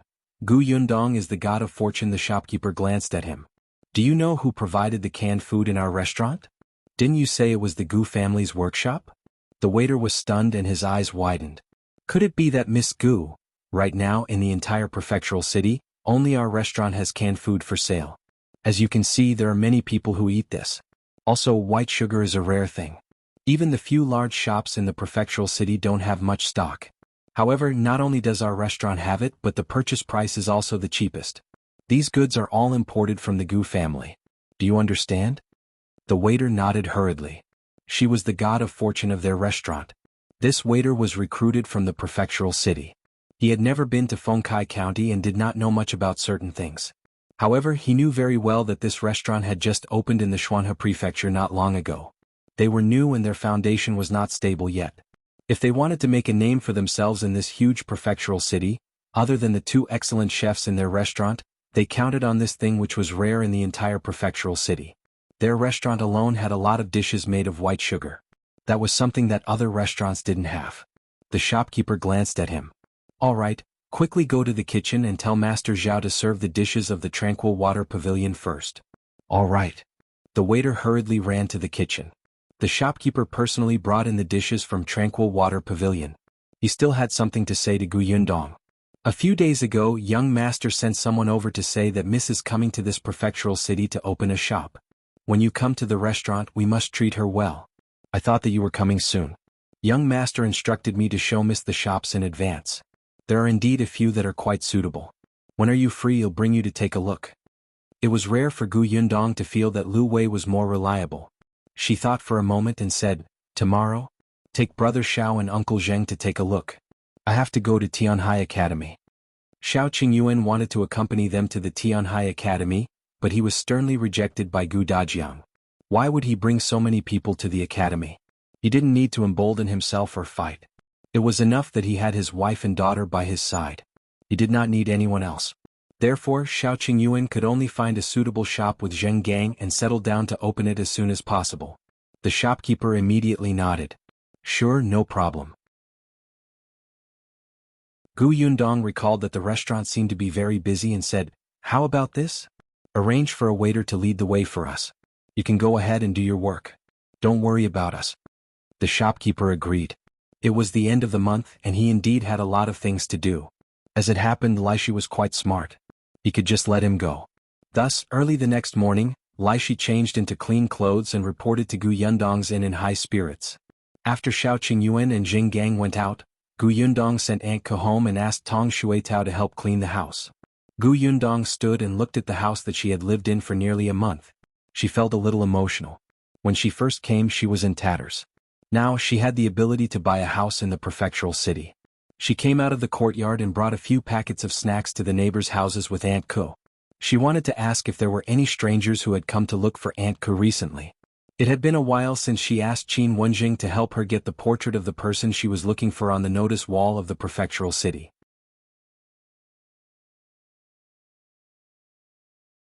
Chapter 598. Tianhai Academy. The neighbor had said that a few unfamiliar people had come to look for Aunt Ke and even described the appearance of someone who had been there before. After listening carefully, Gu Yundong realized that it did not match eldest aunt's appearance. No one had said anything about eldest aunt and the rest. She was a little disappointed, but that was to be expected. It was unknown where eldest aunt and the others had gone. There was a vast sea of people and it was too difficult to find them without a target. Gu Yundong returned to the inn before getting into the carriage with her parents and heading to Tianhai Academy. These days, such large academies were mostly located in mountainous forests, but the Tianhai Academy was in Shuangzi Prefecture. The academy was very big. It was located by the lake in the south of Shuangzi Prefecture and was quite far from the downtown area. However, the environment was beautiful, quiet, and the literary atmosphere was strong. There were countless people who studied every year. Gu Yundong sat in the carriage and thought that after her father entered school, it would be best if she could buy a house nearby. It would also be convenient and comfortable to go back and forth. Gu Dajiang sat opposite her with a serious expression. No one knew what he was thinking. Gu Yundong could not help but laugh when she saw his expression. "Father, are you nervous?" Gu Dajiang shook his head. "I'm not nervous. I've read all the books I need to read and understood everything I need to understand." But what? Gu Dajiang thought for a moment and said, "However, I asked the innkeeper this morning. The innkeeper said that the mountain elder of Tianhai Academy is often not in the academy. I'm worried that we won't be able to meet him." "I don't think so. Teacher Qin has always been considerate. He might have already sent a letter to the mountain elder when he introduced us. Besides, if we can't see him today, we'll see him tomorrow. We still have to stay in the prefectural city for a few more days to open the shop. There's no hurry." Gu Dajiang nodded. "That's true." He stopped thinking about it and simply lifted the curtain to look outside. Just as the carriage passed by the notice wall, he suddenly frowned and called Shui Rong, "Stop the carriage." Gu Yundong found it strange. She followed his gaze and frowned. There were still posters of her aunt and the others on the wall, but after a few months, more than half of the portraits were blocked by other notices, so she could not see her aunt's appearance at all. Gu Yundong frowned, but there was nothing he could do. Qin Wenjing had asked the prefectural city government office for help, but it was impossible for them to guard the notice wall all day and not let others cover it. "Father, let's go to Tianhai Academy first. When we come back, we'll draw a few more and post them. In the future, we'll have a shop in the prefectural city. We'll often get someone to come and take a look. Just don't let others cover it up." When Gu Dajiang saw the portrait, he thought of his eldest sister and younger brother who had yet to be found. It would be fine if their whereabouts were unknown, but they might even lose their lives. Back then, he should have told eldest sister and the others that they would meet in the Qingan Prefecture in the future. However, he had told his underling before. Still, be it Gu Dajiang or Gu Yundong, they had searched Wanqing Prefecture for a period of time, but there was no trace of Gu Xiaoxi. He shook his head. No, they'll all be safe. The carriage gradually drove away before Gu Dajiang slowly came back to his senses. After a long time, the carriage finally stopped at the entrance of the Tianhai Academy. Gu Dajiang took a deep breath as he looked at the 5-6 pillar branded houses in front of him. His heart was inexplicably filled with emotions. This was the Tianhai Academy. As expected of a 100-year-old academy. Just by standing outside this archway and looking up, one could feel the thickness and cultural aura.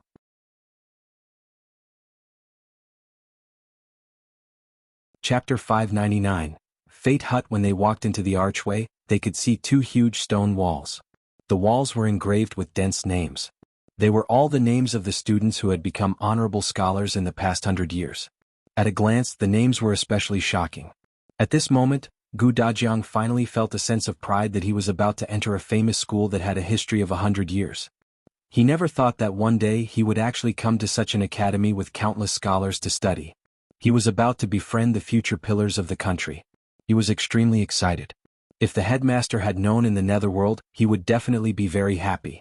When Gu Dajiang was successful in his studies, he would definitely bring this honor and personally kowtow and offer incense to the headmaster to thank him for his careful nurturing back then. Father, go in. Gu Yundong called him softly. Seeing that he had been standing on the 2 walls and looking at the names as if he wanted to find the people he had heard of before, she could not help but laugh. Father's name will appear on this wall in the future. Gu Dajiang was stunned. He turned around and looked at his daughter's sparkling eyes. He couldn't help but laugh. You sure have confidence in me? Of course.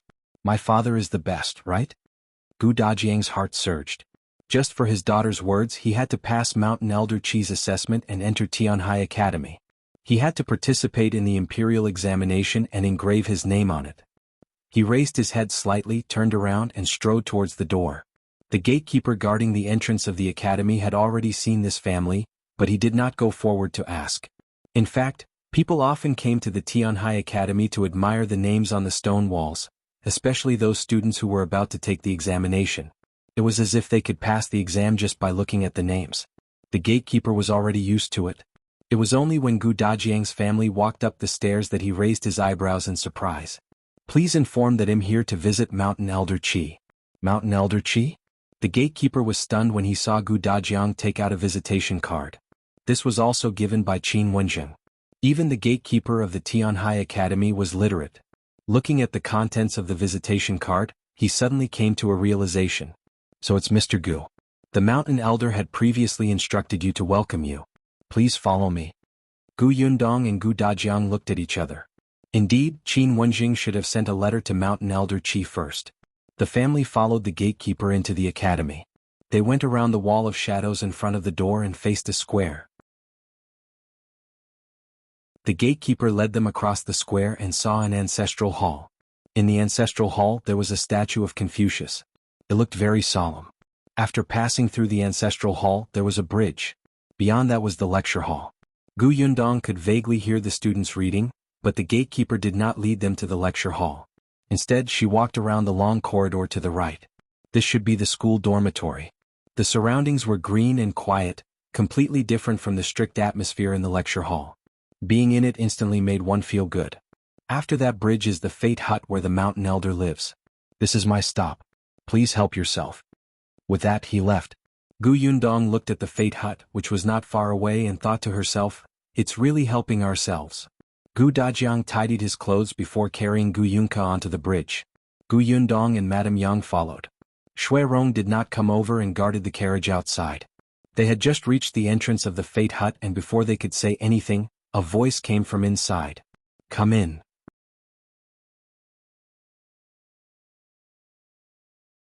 Chapter 600.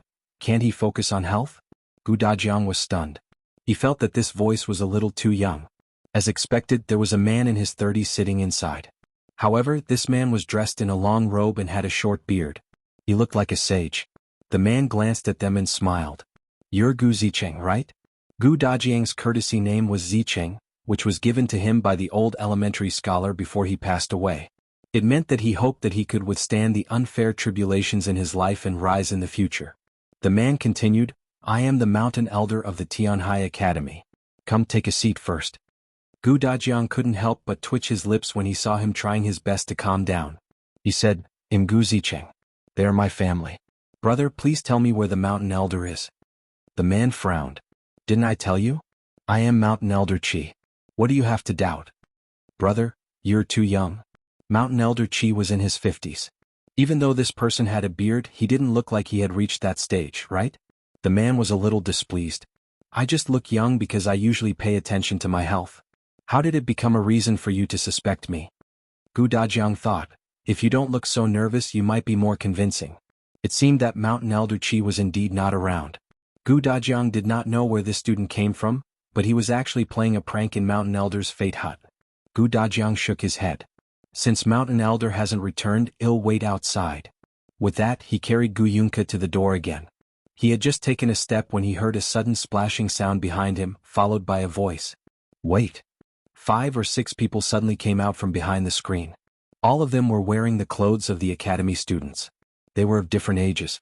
The one in front was a 12 or 13-year-old boy. He looked like the leader. He immediately ran to Gu Dajiang and stopped him. "Wait, who let you leave? And you are?" "My surname is Qi. The person you're looking for is my grandfather." The young man raised his chin slightly, and the people behind him immediately surrounded him. Gu Yundong could vaguely hear the whispers between them. "I knew it. Brother Kai is too different from the mountain elder. He can't fool anyone at all." "Not necessarily. If we meet a bookworm, he'll definitely be fooled." But reality has proven that Gu Zicheng is not a bookworm at all. As they spoke, they suddenly felt a strange gaze on them. They immediately looked up and met Gu Yundong's indescribable expression. The students were speechless. Why did she look like she was looking at a fool? It must have been an illusion. The few of them hurriedly stood behind the youth. Qi Ting was Mountain Elder Qi's grandson. He was only 12 years old this year and was currently studying at Tianhai Academy. He had long known that Gu Dajiang was coming. After all, the other party was introduced by Qin Wenjing. Qi Ting had heard his grandfather praise Qin Wenjing since he was young. Although he had never seen him before, it did not stop him from being very unhappy with Qin Wenjing. Qin Wenjing was the better child. He was clearly a generation older than Qi Ting, but he still had to be compared to him. Just thinking about it made Qi Ting feel stifled. Therefore, when he heard from his grandfather that Qin Wenjing had actually strongly recommended someone to come to Tianhai Academy to study, he especially wanted to see who this Gu Dajiang, who was praised by Qin Wenjing, was.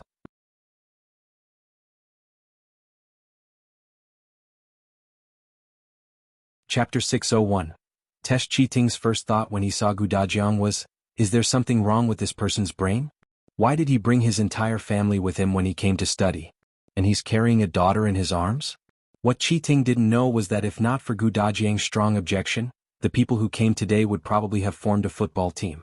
He sized Gu Dajiang up from head to toe for a while. He didn't expect the little girl in Gu Dajiang's arms to suddenly make a face at him. She rolled her eyes and stuck out her tongue. Coupled with her chubby face, it was simply painful to the eyes. Qi Ting quickly shifted his gaze and raised his chin slightly as he asked, "I heard that you were recommended by Qin Wenjing?" "Yes." Knowing the other party's identity, Gu Dajiang didn't leave. He took this opportunity to chat and treat it as getting to know his classmates in advance. "I heard that you haven't even passed the county examination. You're not even a preparation scholar?" Gu Dajiang thought for a moment and said, "That's not right. It's not that I haven't passed the county examination, but I haven't participated in it." "Why haven't you? You're already so old, did you never find a chance? Could it be that you've done something in the past and can't participate?" Gu Dajiang frowned. Before he could answer, a cold voice came from the door. "Qi Ting, don't be rude. Who taught you to be so impolite and aggressive?" Hearing the voice, the expressions of Qi Ting and the other students behind him instantly changed, and they all lowered their heads. Gu Dajiang and company turned their heads and saw an energetic man in his 50s walk in. Immediately after, Qi Ting and the others greeted respectfully, "Mountain Elder." "So this is Mountain Elder Qi?" Gu Dajiang put down the girl in his arms and hurriedly cupped his hands in greeting. "Greetings, Mountain Elder Qi." Mountain Elder Qi glared at Qi Ting before saying to Gu Dajiang, "Zicheng, there's no need to be so polite. I didn't teach them well and made a fool of myself." "Mountain Elder, you're being too serious. It was just a joke." The Mountain Elder glared at Qi Ting again. The latter suddenly trembled and hurriedly apologized to Gu Dajiang. The other students also apologized one after another. They were very polite. Gu Dajiang naturally wouldn't fuss over it. Seeing that Mountain Elder Qi had already sat down, he took out Qin Wenzheng's recommendation letter and introduced his wife and daughter. Mountain Elder Qi opened the recommendation letter and read it. He nodded slightly and said, Wenzheng has already told me about your situation. Although I believe in his judgment, we can't skip the assessment. You know this, right? Yes, I understand. Please give me the question. However, the mountain elder took a sip of tea with an enigmatic smile on his face. Qi Ting was very familiar with this smile. He knew that his grandfather was going to have another bad idea. This was his favorite. Originally, Qi Ting wanted to leave. After all, his grandfather would settle the score later. But now he couldn't bear to. He wanted to see Gu Dajiang make a fool of himself. If he didn't leave, the other students naturally wouldn't leave either. They were still curious about how the mountain elder would test the new student. Indeed, after a while, Mountain Elder Qi put down the teacup in his hand and smiled. Do you think that I'm going to test the contents of the books? Gu Dajiang was stunned. The mountain elder means, no way, he had really read a lot of books. The mountain elder waved his hand. Don't be nervous. It's not a difficult problem. As he spoke, he glanced at Gu Yundong and then at Madame Yang. Then, under Gu Dajiang's puzzled gaze, he slowly said, there are a total of 3 questions. Let's start with the first question.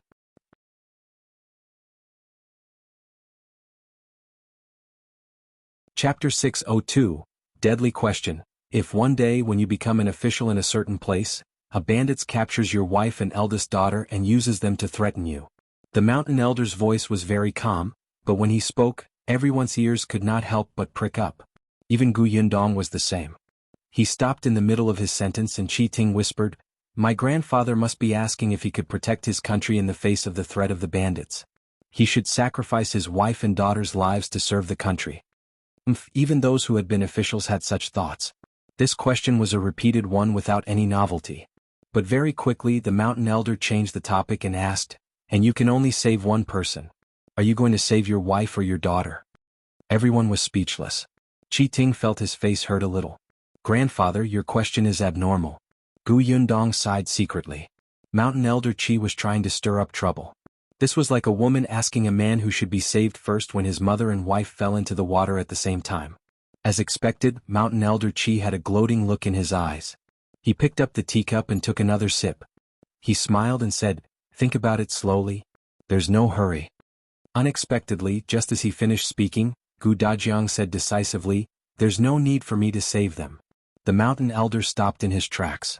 The others looked at him in shock. I didn't expect you to be such a ruthless person. You don't even want the lives of your wife and daughter. What? Are you going to marry another woman and have children with her? Everyone looked at Madame Yang and Gu Yundong with sympathy. However, Madame Yang looked confused while Gu Yundong looked calm. Gu Dajiang continued, other than my strength, I can only talk. My daughter Yundong is very skilled. She can save my wife. If I go over, it'll cause trouble for her. Gu Yundong smiled. Yes, that was it. Mountain Elder Qi almost spat out his tea. He looked up at Gu Dajiang and saw that he still looked proud. He was speechless. He looked at Gu Yundong again. This young lattice martial arts were good? Her arms and legs looked like they could be broken with a little force. The others also felt that Gu Dajiang was clearly looking for an excuse. The mountain elder steadied himself and said again, what if your daughter were also helpless and could only wait for you to save her? Gu Dajiang did not blurt out. Instead, he lowered his eyes and thought for a moment before asking seriously, then how far away are the robbers from me? Qi Ting frowned. What does that have to do with anything? You just have to answer which one to save first. Of course it's related. The situation is different and the rescue plan is also different. There are ways to attack from afar and close combat methods. How can they be the same? As long as the method is planned well, both of them can be saved. There's no need to choose at all. Qi Ting was instantly speechless. It seemed like that was indeed the case. The corner of the mountain elder's mouth twitched. Was he trying to avoid the main point? That would depend on whether he was willing or not. He was someone who wanted to cause trouble. How could he let it go just like that? Hence, Mountain Elder Qi said coldly, you're not far from the bandits. They're only about 20 steps away. Do the bandits have a sharp weapon? They do. In or out of the city? Outside the city. Are there any woods or ponds nearby? No. Do I have any weapons or ropes or anything that's useful? Is there no end to this question? Mountain Elder Qi straightened his body slightly. No, you don't have anything that can be used. The other party has enough men and you are alone outside the city. They're not far. It's very dry without rain. There's no place to hide in the surrounding. So who do you want to save first?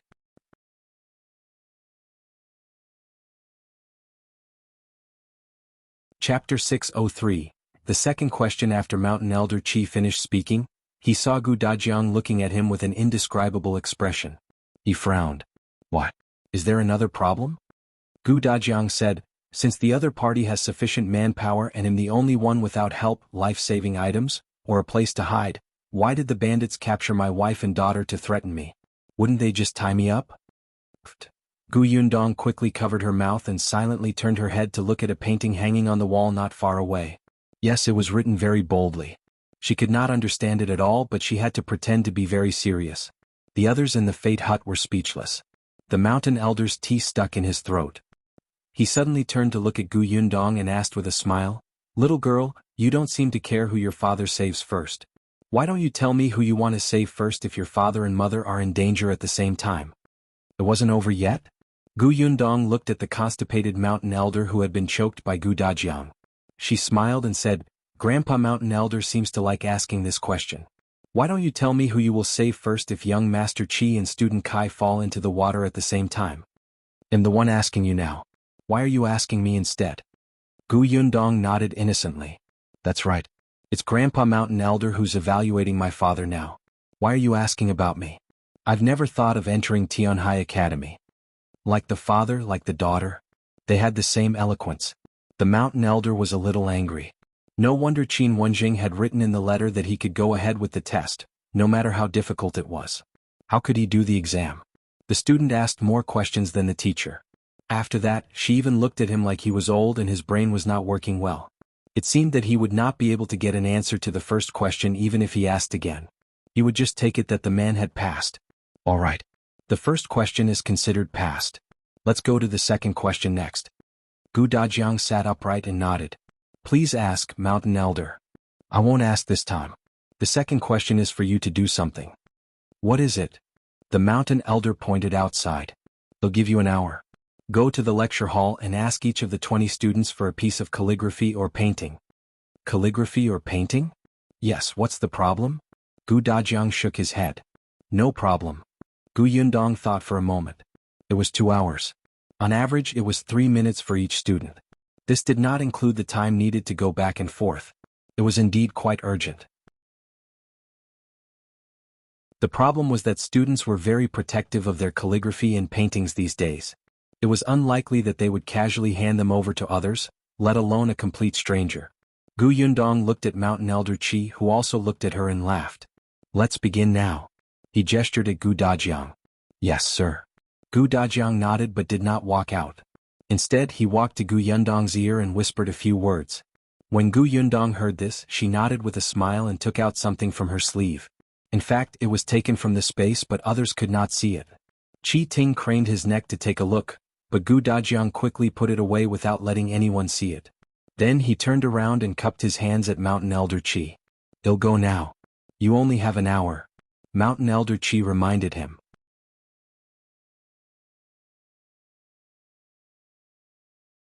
Chapter 604.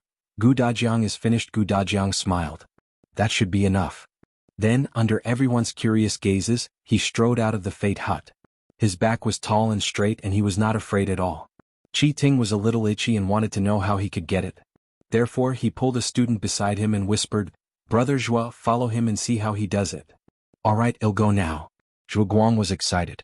Clearly he was also very curious and wanted to see it. While Mountain Elder Qi was not paying attention, he quietly slipped out of the Fate Hut through the side door. Only then did the Mountain Elder look at Gu Yundong. He looked at her curiously. When she first entered, this little girl was submissive and did not have a strong presence. She looked like a little girl who relied on her parents to go out and broaden her horizons and meet her elders. Other than greeting him at the beginning, she stood behind Madame Yang and held her sister's hand without saying anything. Later on, Gu Dajiang said that his daughter was quite skilled, so he paid more attention to this girl. Until she couldn't help but burst out laughing. When she answered his question, she had a calm and composed image without any fear. Her presence was so strong that no one could ignore her.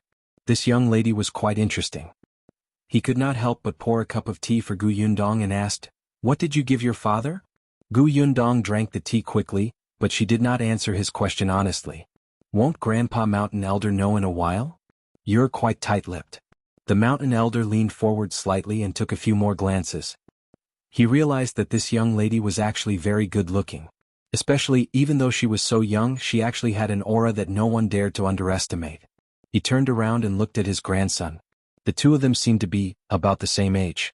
A smile instantly appeared on the Mountain Elder's face, and he looked like a kind and amiable old man. "Your name is Gu Yundong, right?" "Yes." Gu Yundong's eyebrows twitched. This man looked like an old fox who was scheming against everything. "How old are you?" 15. "Are you engaged?" Gu Yundong was speechless. She glanced at the student standing behind the Mountain Elder and said with a smile, "Grandpa Mountain Elder, it's not good to ask a girl about her engagement in front of outsiders. They'll be shy." The Mountain Elder was stunned. He turned his head and was about to ask the gossipy students to leave quickly when he heard Gu Yundong say, "I'm engaged." Before the Mountain Elder could open his mouth, he froze. "Wait, you just said that you would be shy, but now you're saying that you're engaged. Can your words and actions match?" The Mountain Elder didn't want to speak. He took 2 more sips of water before stopping. Meanwhile, Gu Dajiang had already walked quickly to the lecture hall. Tianhai Academy was huge and there were several lecture halls. Coincidentally, it was the time for the students to rest after class. However, there were still many people sitting in the classroom and studying quietly. There was not much noise in the entire classroom. Gu Dajiang skipped such lecture halls. He was looking for places where there weren't many people in the classroom, and the students gathered in groups of 2 or 3 to talk or discuss. It was not until he found the third room that his eyes lit up and he strode in. Zhuangzi, who was following behind, looked up. Oh, this man had chosen the most difficult place. He was finished. He immediately leaned against the wall outside the lecture hall and waited to watch the commotion.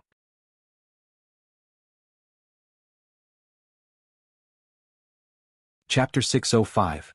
Stallion Painting. There were always students in every academy who didn't love to study but had no choice but to come to class. For example, the lecture hall that Gu Dajiang had entered. Seeing a stranger, the students in the lecture hall looked up in surprise and frowned at him. Gu Dajiang took out the paper he had just taken from Gu Yundong from his sleeve and carefully unfolded the paper. Then he raised it for everyone to see. The students in the lecture hall were stunned, but they still subconsciously looked at the picture. There were 2 horses drawn on the map. 2 horses that were running wildly and full of fighting spirit. The horses were drawn vividly. Not only were they realistic, but they also gave off the feeling of metal and war.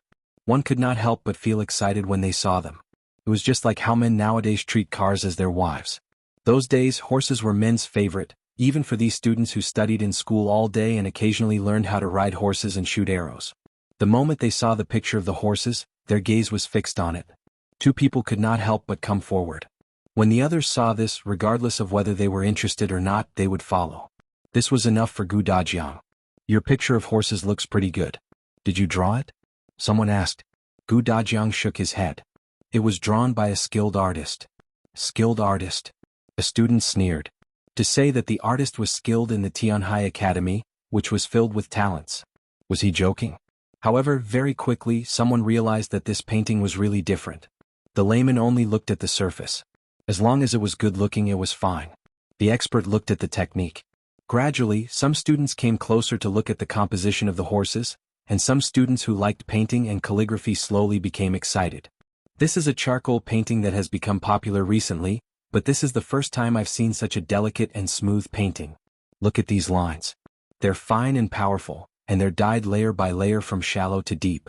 Moreover, the effect of light and dark has a strong conflict, making the 2 horses look instantly tall and mighty, making people feel a terrifying pressure. It's as if the horses are galloping towards you, and they're about to appear. Good, this is simply too wonderful. People without skills can't draw such a painting at all. That's right. This painting is the best charcoal painting I've ever seen. Is that so? There were also students who were not very talented in painting.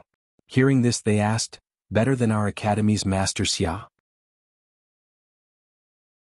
Although Master Xia has very high attainments in painting and calligraphy, he has only just begun to study charcoal painting after all. It does feel a little lacking.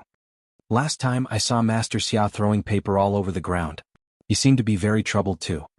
Gu Dajiang remained silent as he watched them discuss.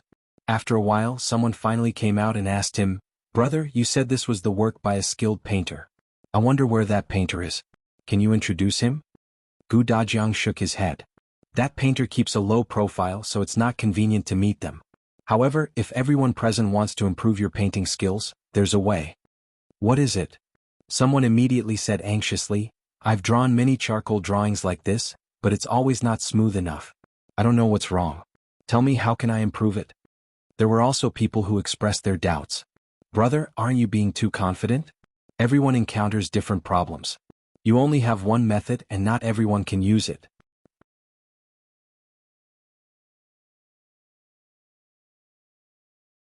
Chapter 606. Completed. Gu Dajiang placed the painting in his hand on the podium and let the others continue watching. Then he faced the student who had raised the question and said, "You're right. Everyone encounters different problems. Therefore, if there's a brother who has drawn with charcoal and feels that there's anything he's not satisfied with, and he needs someone to help him take a look, he can bring the painting over. He'll personally show it to that artist." Everyone was stunned. Gu Dajiang continued, "After the artist finishes reading it, they will naturally write down what you should pay attention to. Everyone here is a learned person. I believe that as long as you're given some pointers, you will definitely be enlightened. Your painting skills will more or less improve." Everyone looked at each other. That was indeed the case. Whether it was learning or painting, there were times when they lacked a little enlightenment. They were very tempted, so Gu Dajiang continued, "If everyone is interested, you can give the painting to me now. I'm Gu Zicheng, about to become a student of Tianhai Academy. I won't destroy my future and deceive everyone. I promise to return the painting before school ends today. Of course, if everyone doesn't believe me, you can ask student Zhuangzi, who is standing at the door." Zhuangzi, who was leaning against the door listening to the commotion and marveling at Gu Dajiang's wit, was tempted to see the painting with his own eyes. He was so shocked that he stood up straight. Two students immediately came out of the lecture hall. Seeing that he was really there, they immediately surrounded him and asked him if it was true. Zhuangzi was speechless. How did he become Gu Dajiang's guarantor? No, he thought that his whereabouts were very secretive. How did Gu Dajiang know that he was outside? Furthermore, he even knows my name? Is Gu Dajiang that smart? Because he was too shocked, Zhuangzi did not have time to refute at all. He only nodded subconsciously. Zhuangzi was relatively close to the mountain elder's grandson, Qi Ting. Most of the students recognized him. With him as a witness, Gu Dajiang's words became much more believable. Therefore, someone quickly took out their painting and handed it to Gu Dajiang. With the first one there would be a second one. This kind of thing that was helpful to their painting skills was rare. Even students who did not have a deep understanding of painting would not let go of such an opportunity. When Gu Dajiang saw this, he hurriedly said, "The artist only has limited time, so they can only accept 20 paintings. It's not appropriate to accept too many." "Only 20 paintings?" As soon as he said this, the other students who were still hesitating did not dare to delay anymore and quickly opened their cases. There were also paintings left at home or in the schoolhouse. It would definitely be too late to get them now. So someone went to the next lecture hall and told his close classmates about it. Gradually, the students from the other lecture halls came over. In just a short while, the 20 works requested by Mountain Elder Qi had been collected. Gu Dajiang was a man of his word. He decisively stopped when he received 20 paintings. He gathered the paintings and left. Some students wanted him to make an exception, but Gu Dajiang shook his head and said solemnly, "Painting and calligraphy should be slowly appreciated. If there are too many of them and the artist doesn't have much time, won't they be irresponsible if they look at them one by one quickly? Then they will disappoint everyone's trust." He was right. Although everyone was disappointed, they could only nod and let Gu Dajiang leave. They only repeatedly reminded him, "You have to bring the paintings back before school ends." "Don't worry." Gu Dajiang nodded solemnly.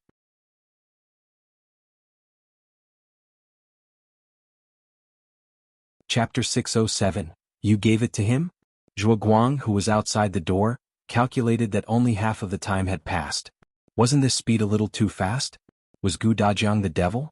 No wonder Master Qin, who made Qi Ting hate him so much, would personally introduce him to Mountain Elder Qi. Zhuangzi shook his head and hurriedly ran towards the Fate Hut. He ran fast, and when he arrived he was panting and covered in sweat. The student who was waiting for him at the door was a little surprised. "Why are you back so quickly? How is it?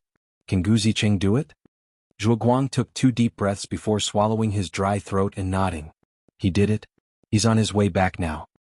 That person was stunned and exclaimed, "He did it? In such a short period of time?"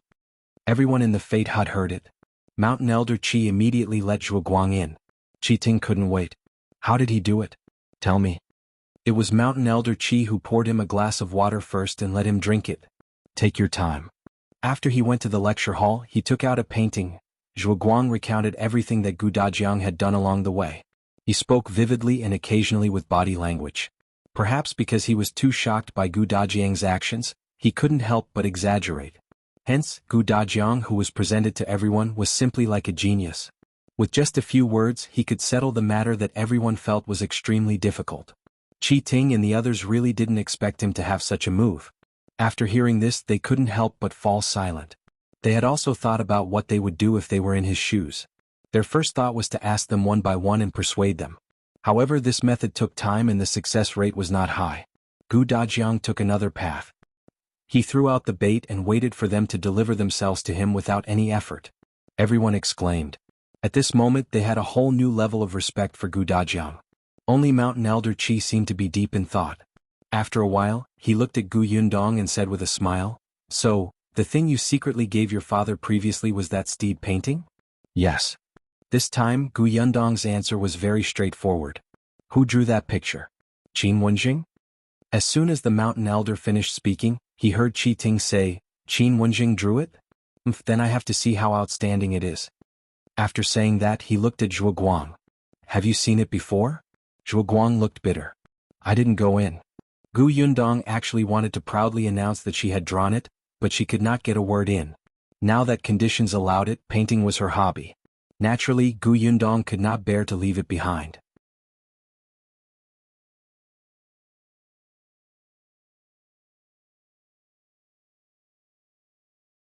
Chapter 608. The third question. Dajiang returned with the 20-odd paintings. As soon as he entered, he said to Mountain Elder Qi, "I didn't disappoint you. I've already brought back all the paintings." Mountain Elder Qi was speechless. He already knew the process. The completion rate of the matter was far beyond his expectations.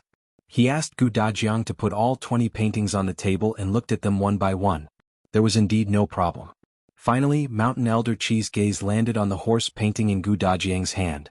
The others did the same, but Mountain Elder Qi didn't say anything, so they could only wait. However, Mountain Elder Qi quickly retracted his gaze and asked him curiously, "You used this painting to attract other students. If you didn't have this painting on hand, how could you take back these 20 paintings?"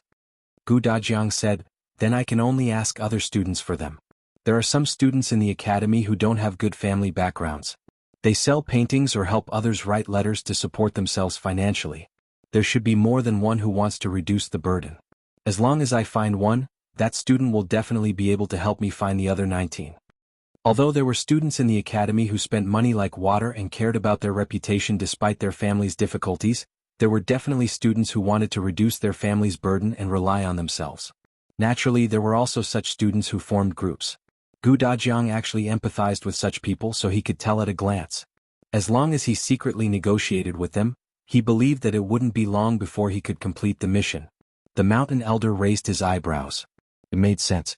What if you're penniless and don't have the ability to buy their paintings? Dajiang wasn't afraid. Then I'd tell them that I know someone who will buy their paintings and I can still take back these 20 paintings. Even if these students didn't believe him, it was fine. There was still Zhuangzi, right? This guy could still vouch for him. Mountain Elder Qi laughed out loud and looked at Dajiang with even more satisfaction. As expected of someone introduced by Qin Wenjing. His thoughts were novel and not pedantic. He was flexible and would not pretend to be noble. Very good. It was the same for the first question. He knew to avoid the difficult matter and find a breakthrough elsewhere. He would not be so stubborn as to think of an answer. If he offended his wife and daughter, he would end up in a situation where his family was at odds. After the Mountain Elder finished laughing, a malicious expression suddenly appeared on his face. Yundong's mouth twitched. "Grandpa Mountain Elder, you should practice your facial management. In the past, when you were an official, did you often suffer because others saw your expression?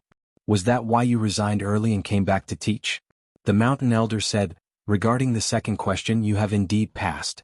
However, although you have brought back these paintings, you have also promised those students that before the school ends, you will get the artist to point out the shortcomings in the paintings. Now that it's almost noon, it's too late for you to give the paintings to the artist before taking them back. Besides, don't forget that I still have a third question waiting for you. He knocked on the table with a smile and glanced at the paintings on the table. Even if it's an expedient, you can't go back on your word to others. If you enter school in the future, you won't have the face to talk to these classmates, right? Mountain Elder Qi felt that the artist Gu Dajiang was talking about was most likely Qin Wenjing. Unless Qin Wenjing was in the prefectural city, he would never be able to bring the paintings back to the academy before the school ended. But Qin Wenjing was in Fengkai County.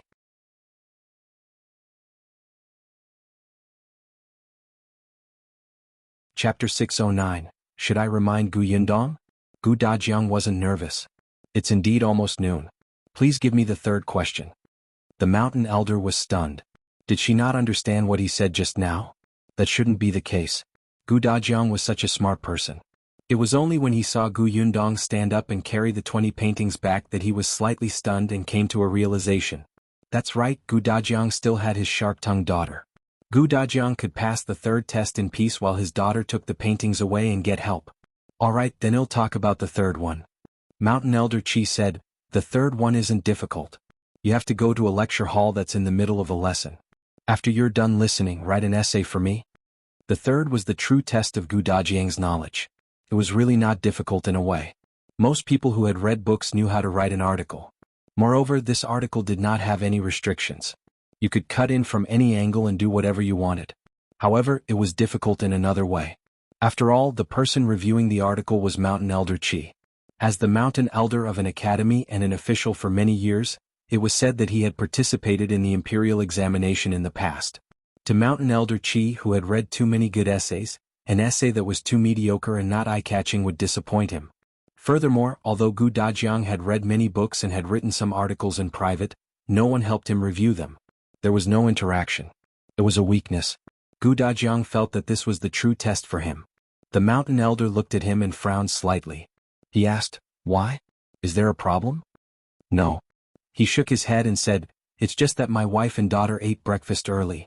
When I finish writing the essay after class, it would be past noon. I don't want them to wait with me on an empty stomach." Mountain Elder Qi nodded, but he thought to himself that Gu Dajiang was probably finding an excuse for his daughter to leave the academy with the paintings, right? However, he did not want to do as Gu Dajiang wished. "It doesn't matter. The academy has a canteen. They'll get someone to bring you some food. The weather is hot now. It's inconvenient for them to go out in the afternoon. You don't want them to be tired, right?" "In that case, thank you, Mountain Elder." Gu Dajiang bowed deeply. "Then he'll go to the lecture hall." The Mountain Elder was stunned. He agreed just like that? Shouldn't he persevere a little? He suddenly felt like he was punching cotton. He clearly had a bad idea in his heart, but the other party did not seem to take the blow as he had imagined. It was simply, too bad. Gu Dajiang turned around and left.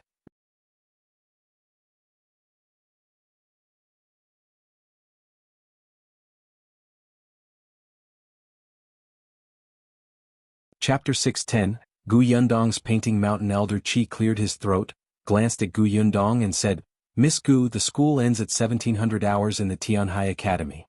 His words were very obscure. Gu Yundong nodded. "Yes. Before I came here, my father had also asked around. School is a little late in the summer, and it will be an hour earlier in the winter." The Mountain Elder was speechless. Why didn't she understand? Where did her intelligence go? Or was he being too vague? He coughed lightly and gave up on himself. He said openly, "Miss Gu, time is quite tight. You have to return those paintings before the school ends. Shouldn't you make some moves?" QJ Ting scoffed. His grandfather was clearly going easy on him. But in the next moment, Gu Yundong nodded. "Grandpa Mountain Elder is right. It's better to return them as soon as possible." After saying that, she sat in front of the table, spread out the drawing paper, and read it carefully and seriously. The Mountain Elder was speechless. Everyone was speechless. "What are you looking at? You don't understand anything about art, and you still act like an unfathomable expert. It doesn't even look like you're pretending, okay?" After reading the first picture, Gu Yundong roughly knew what the other party's focus was, which aspect was very weak and what he had neglected. There were many points to mention. She looked around and asked Mountain Elder Qi, Grandpa Mountain Elder, can I use a pen? I can, but you, Gu Yundong did not stand on ceremony. Mountain Elder Qi also had charcoal pens. Gu Yundong was more comfortable with this. He took one and started writing on the drawing paper. The Mountain Elder was stunned. He suddenly stood up and walked to her. What are you doing? Gu Yundong looked up and said matter-of-factly, of course I'm pointing out what's lacking and helping this student improve his painting skills. Didn't my father say so? No, what nonsense are you writing?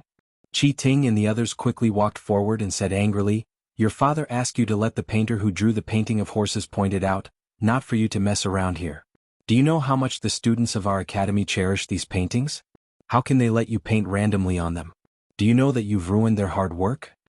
The others nodded one after another, as if they could empathize with someone who did not take their intentions seriously. Miss Gu, your father promised to return the painting before the school ends. We understand that he doesn't want to go back on his word and deceive the students, but we can't let you fool us, right? Miss Gu, if your father really can't do it, it's not a big deal to return the paintings and apologize. That's right. It's too disrespectful to write on someone else's painting so casually. The Mountain Elder frowned and turned his head to glare at his grandson and the other students. Alright, what are you all talking about? Miss Gu hasn't said a word and you've already lambasting him. All of you aren't young anymore. What if you scare her? As soon as he spoke, the others immediately lowered their heads and did not dare to make a sound. Weren't they too anxious and afraid that she would destroy someone else's things? They didn't really want to scare her. Gu Yundong was helpless. She unfolded the painting of horses that her father had left behind before he left. I drew this painting. The artist that my father mentioned is me. Mountain Elder Qi? The others? What are you talking about? The wind's too strong. I don't think I heard you properly.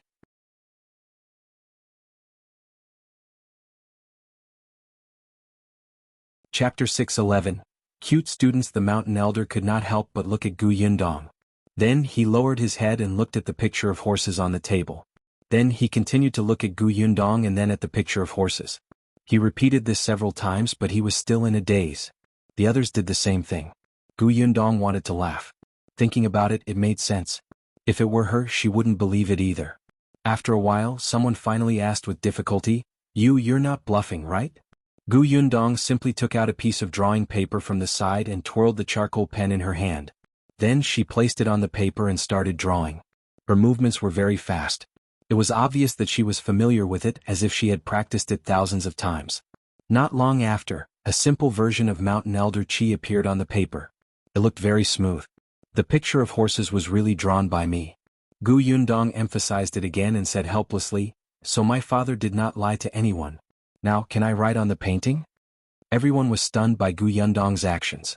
When they heard her question, they subconsciously nodded.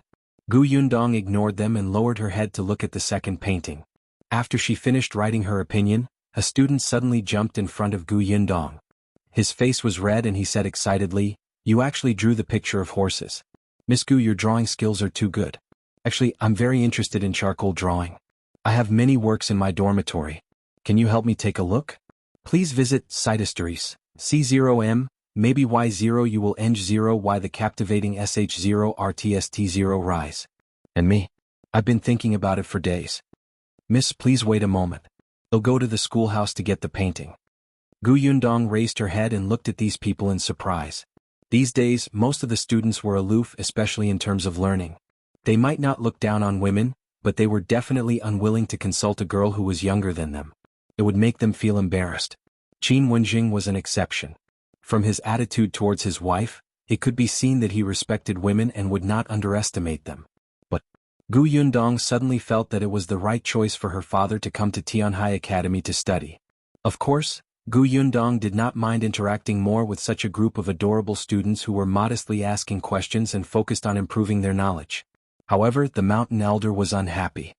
He coughed lightly and said with a frown, All right. All of you are squeezing in front of the girl. What's wrong with you? Where are the rules and etiquette you learned? Also, how long have you been in the Fate Hut? It's time for class. Aren't you going back? Everyone shrunk their necks from the scolding. They wanted to say something, but they did not dare to. In the end, they could only turn their heads to look at Qi Ting. Qi Ting himself wanted to squeeze forward, but unfortunately he was young and short. He was actually blocked behind. At this moment he was depressed. Therefore he completely ignored the gazes of the others.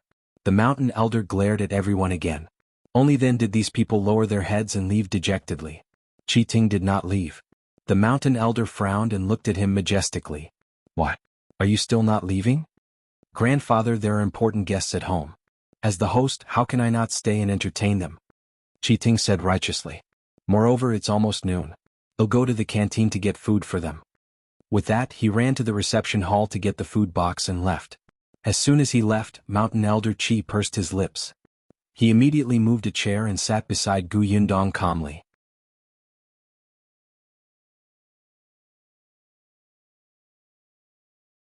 Chapter 6:12. I'm guiding you, Gu Yundong. Where were the rules and etiquette? The mountain elder said in all seriousness, I'll just sit at the side. You do your thing and I'll watch mine.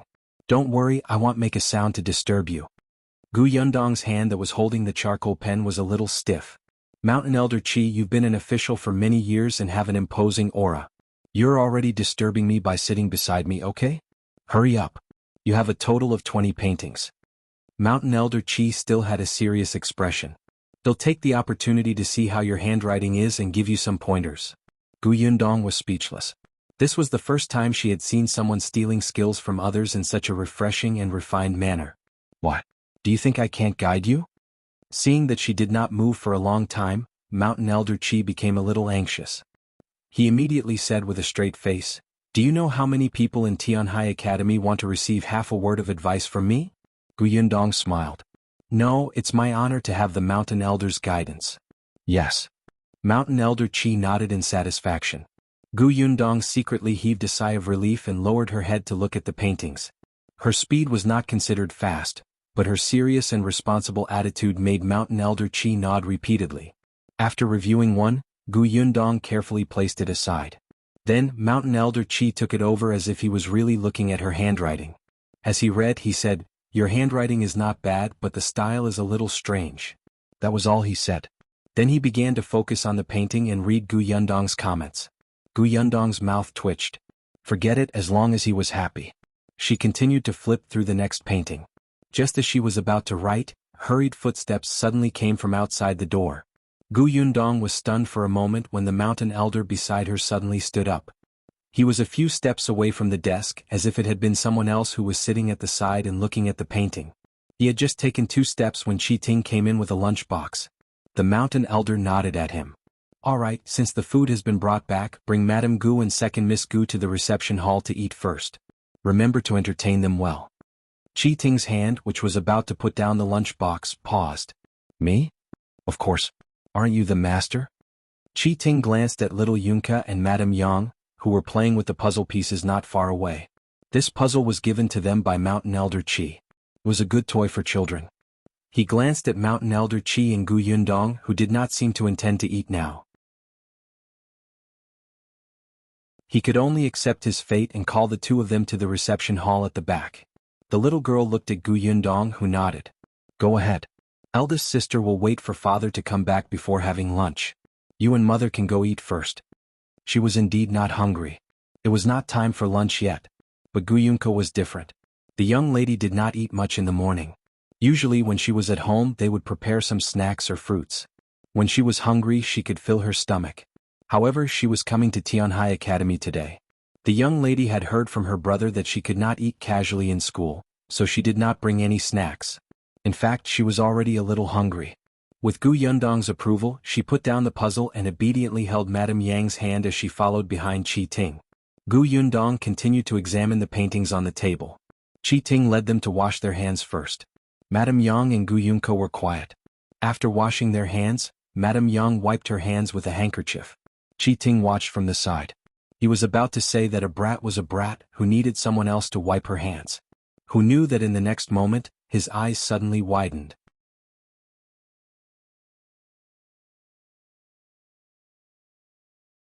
Chapter 6:13. Are you a bear? Ting looked at Madame Yang in a daze. Seeing that her gaze was honest and not at all ashamed of being seen by others when she reached out to let her daughter wash her hands, he finally realized that something was wrong. When the 2 of them walked to the dining table and Ting took out the food from the food box, he heard Madame Yang's eyes suddenly light up. he quietly said to Gu Yunka, "There are dumplings. They're my favorite food." Qi Ting finally confirmed his thoughts. This Madame Yang didn't seem to be a normal person. Previously he had not noticed Madame Yang. It should be said that once Gu Dajiang entered, Madame Yang and Gu Yundong's presence were extremely low, except for Gu Yunka, who was in his arms and making faces at him. It was only after Gu Yundong and his grandfather had fought back and forth for 2 rounds that he felt that Gu Yundong was actually a lady who hid her strength. But Madame Yang was very quiet. Even when she was playing puzzles with Gu Yunka, she did not make a sound. Therefore, it was only now that he finally realized that Madame Yang was unusual. However, Qi Ting didn't understand. Even though he had read for so many years and wasn't pedantic, he couldn't understand Gu Dajiang's actions. Towards his wife, who might not be smart, Gu Dajiang was able to stay by her side. This meant that he valued relationships and was a responsible man. Qi Ting admired him. However, when he was out and at such an important and rigorous time in his studies, it was fine if he brought along a capable daughter. However, if he brought along a wife who couldn't help at all and didn't even understand what they were talking about or even might drag him down, Qi Ting felt that Gu Dajiang was abnormal. At this moment he was a little regretful. Wasn't it too much to deliberately arrange for him to be in the Enlightenment lecture hall? Qi Ting was still thinking. When he came back to his senses, he realized that the adult and child opposite him had already eaten more than half of it. He quickly lowered his head to eat. After eating, he still had to ask Gu Yundong about the drawings. He wanted to know who Gu Yundong had learned how to draw. Was it Qin Wenjing? However, halfway through his meal, he suddenly felt a strong gaze that made him unable to sit still. Qi Ting suddenly looked up and met Gu Yung's big watery eyes. He was stunned. What's wrong? Can't eat any more? The little girl shook her head, but she still stared at him, on the small plate beside him. Qi Ting followed her gaze. He had specially taken out this small plate and placed it at the side to contain the food he didn't want to eat. Now that he was being stared at by a little girl, Qi Ting inexplicably felt flustered. He glared at the little girl. "What are you looking at? You're picky." Gu Yunka pointed at the small plate in front of him and said, "You don't eat vegetables, you only eat meat. What's wrong with not eating vegetables? You like to eat meat." The young lady was young, but she had a lot of control. Qi Ting stuffed a piece of meat into his mouth in front of her. The little girl frowned. "Why? The vegetables are so delicious. Listen, they're crispy when you bite them." She even demonstrated as she ate with relish. Qi Ting looked at her little mouth moving and actually felt that he was a little greedy, as if the vegetables in her mouth were especially delicious. Stop. Delicious my ass. I'm not a rabbit. I don't eat grass." Gu Yunka blinked. "Are you a bear?"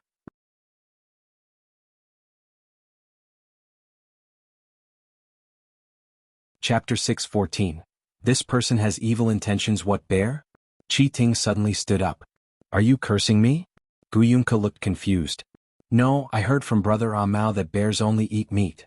Madame Yang nodded and testified. "I heard it too." Qi Ting glared at the mother and daughter. No, he retracted his previous thoughts. Gu Dajiang was not simple at all. Other than Gu Yundong, who hid his strength well, these two were also extremely lethal. They silently scolded him, but he could not blame them. Look at the expressions on their faces. It was as if he had done something wrong. Gu Yunka saw that he seemed to be very angry and quickly went to Madame Yang's ear and whispered, "Mother, we seem to have said something wrong. Let's pretend that we didn't make a sound just now. Let's eat and let him think that it's an illusion. Alright, let's pretend that we don't know that he's picky about food. Don't look up and just muddle through." Yes, let's do that." Qi Ting, if you want to whisper, at least lower your voice. I can hear you. I can hear everything you say, alright? However, the two of them had already lowered their heads. Their faces were almost buried in the bowl, not even showing their eyes. Qi Ting was so angry that he laughed. Can you guys pretend any better? But what could he say? Was he really going to argue with a child and a fool? Qi Ting sat on the chair resentfully, having no appetite at all. Seeing that the two of them were still playing with their chopsticks after eating, he almost couldn't help but fall off the chair. However, in the next moment he could not help but roll his eyes. He suddenly leaned forward and asked softly, "Gu Yunka, right?" The little girl raised her head. There was still a grain of rice on her tender little face. When Qi Ting saw this, he couldn't help but feel an itch in his hand. He wiped it off with a handkerchief. The little girl was stunned. So he wasn't angry. Fortunately, she was relieved. Hence, she nodded and patted her chest. "Yes, my name is Gu Yunka." Can I ask you a few questions? The little girl said generously, Ask me. I'll tell you everything I know. That's right. Her brother had taught her this idiom. Qi Ting was instantly amused.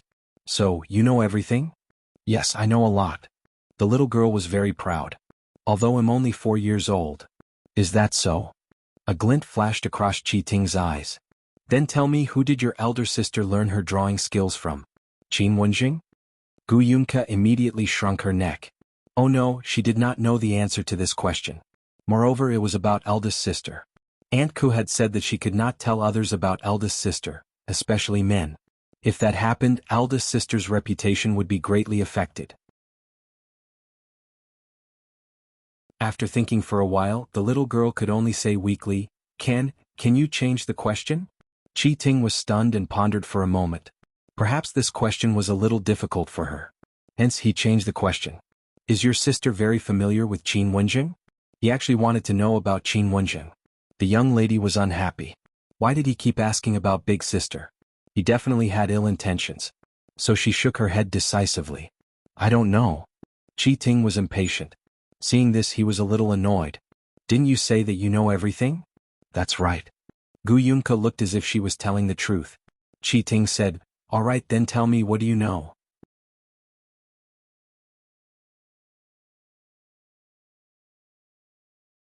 Chapter 6:15, Gu Dajiang's article, I know. You have to add oil before you stir fry. You have to scrape the fish scales. The drumstick meat is delicious. Gu Yunke counted her fingers and said one by one, If there's a fire in the pot, you can't pour water. If you eat too much sugar, you'll have cavities. If you soak dry wood ears in water, don't soak them for too long. In the end, she said in a strong voice, Also, you can't be picky about food. Qi Ting gritted his teeth. He suddenly wanted to grab this little girl's pink little face and pinch her flesh to see what else she could say. Controlling his restless hand, Qi Ting snorted coldly. No matter what, it's still food. Other than eating, what else do you know? The young lattice face flushed red. What was wrong with her knowing about food? That was already very impressive. At this moment, applause came from the reception pavilion. They turned around at the same time and saw Mountain Elder Qi standing at the door. His admiring gaze landed on Gu Yunke. Well said. The young lady is so sensible at such a young age. She's much better than certain people. When he mentioned certain people, his gaze landed on Qi Ting with disdain. He paused on the pile of vegetables he picked out. It's shameful to waste. Even a little girl knows the principle. You've been studying for many years, but you've learned nothing. Qi Ting was a little vexed. He should have destroyed that plate of vegetables first.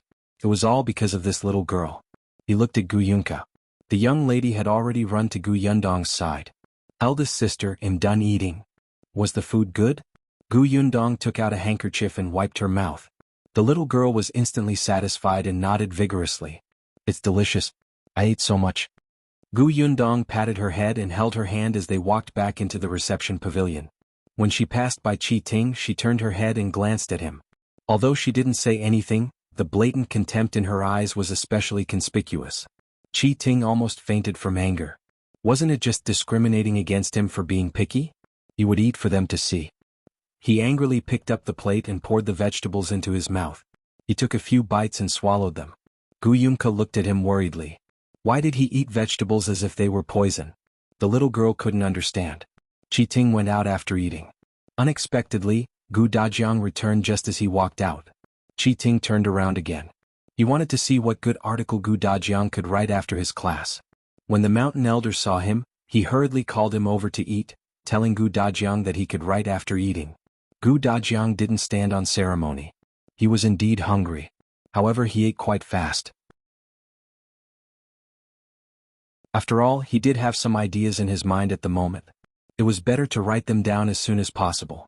Therefore, after he hurriedly finished eating, he immediately went to the desk and began to write. Qi Ting wanted to take a look, but he was afraid of affecting him. After all, when he was writing an article, he hated being disturbed the most. Hence, he endured it and waited for Gu Dajiang to finish writing before eagerly taking it. But Mountain Elder Qi was one step ahead of him and picked up the article first. Qi Ting was speechless. This was really his biological grandfather. As if he did not see Qi Ting, the mountain elder sat in his seat and poured himself a cup of tea. Then he began to savor it leisurely. After reading 2 sentences, He suddenly paused and looked up at Gu Dajiang in surprise. You.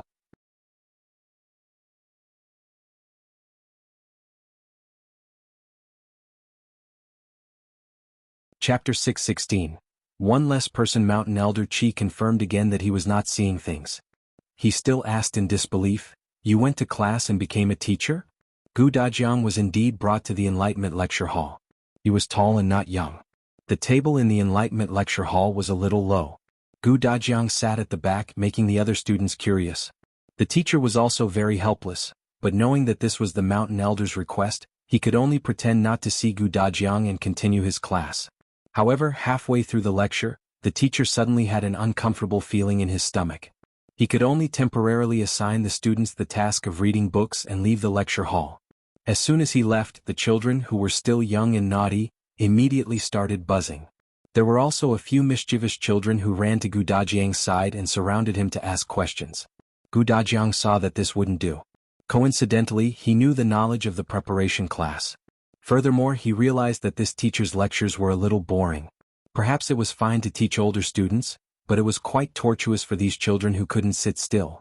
Gu Dajiang happened to be a very patient person with children. Whether it was Gu Yundong or Gu Yunxiu, he had taught them at home. He was experienced. Moreover, ever since Yunxiu went to school, he would come back every day and talk about the school and the interesting things he did with Yuanji. Gu Dajiang gradually figured out the attitude of students at this age. Therefore, facing these students who were about the same age as his son, Gu Dajiang lectured like a storyteller. Soon, people listened and memorized the knowledge in the books. In the article that Gu Dajiang was writing, he was elaborating on the point of view of teaching according to one's aptitude. The Mountain Elder's eyes lit up as he nodded repeatedly. Good, well written. The novelty of the angle, the novelty of the argument. The article proved his point in several ways. Not only did the article have a deeper meaning, but he also knew very well that this article was for him, the Mountain Elder, to read. What did the Mountain Elder care about? Of course, it was the Academy's teaching. This article was simply to the Mountain Elder's liking. Mountain Elder Qi laughed out loud after reading it. He stood up and patted Gu Dajiang's shoulder. You completed all 3 questions and you completed them very well. Gu Dajiang, welcome to the Tianhai Academy. From tomorrow onwards, you can come to the Academy to study. Gu Dajiang's eyes lit up as he finally heaved a sigh of relief. Thank you, Mountain Elder. Mountain Elder Qi was very happy. Qin Wenjing had indeed introduced him to a good student.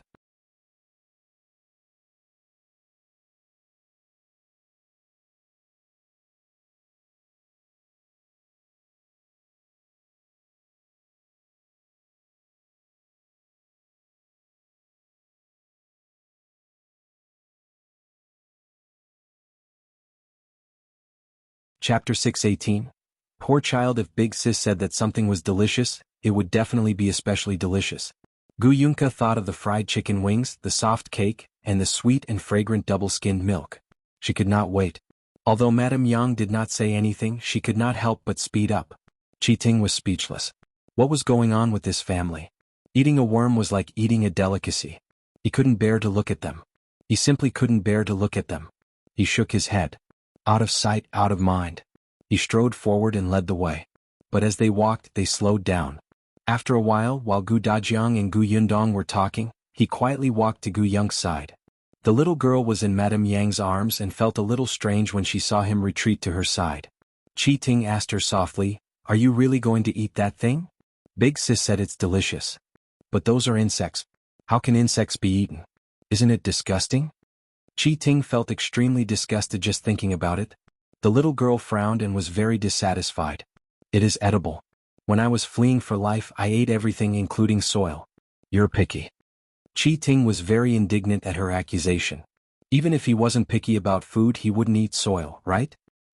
Wait. He looked at Gu Yunka. Did you escape here? He really did not know about this. Qin Wenzheng's letter had not mentioned it. Gu Yunka nodded. When I fled, I was so scared. I had nothing to eat or drink. Qi Ting immediately stopped talking. Although he had not personally experienced that disaster, he had heard a lot. Last year, when he walked on the streets, he could see many emaciated refugees in ragged clothes. The desire in their eyes could scare him. Thinking about how this chubby little girl in front of him was only 4 years old, she probably couldn't even walk steadily last year. No wonder she wasn't picky about anything now. As long as it was edible, It didn't matter if it was insects or grass. It could be seen that she had suffered a lot. Qi Ting touched her little head with sympathy. The little girl blinked. What was going on? Qi Ting sighed and suddenly turned around to run. Gu Yunke was speechless. Did she say anything just now? Gu Dajiang and Gu Yundong turned around when they heard the commotion behind them. They were confused. However, forget it. Even without Qi Ting they could still find a way out. The family of four quickly walked out of the academy's door and stood in front of the two stone walls engraved with people's names. Gu Dajiang felt completely different now. From now on he would be a student of this academy. When he saw these names he felt honored. Shui Rong led the carriage over. Gu Yundong was about to walk forward when he heard a wheezing sound behind him. The few of them turned around and saw that Qi Ting, who had suddenly left, had returned. He seemed to be running too fast. At this moment, his head was covered in sweat, and the student robe on his body was crooked. He looked a little disheveled. Qi Ting seemed to be carrying something in his arms. He ran forward and immediately stuffed it into Gu Yunke's arms. The little girl looked down. Qi Ting coughed lightly. Alright, this is for you. This is canned food. There's only one restaurant in our prefectural city where you can buy it. The taste elsewhere is not authentic. It's very rare. Take it back and eat it slowly. He wanted to say that she shouldn't eat the cicadas, but after thinking about it he decided not to. Gu Yunke looked at the canned food in her arms and then looked up at him.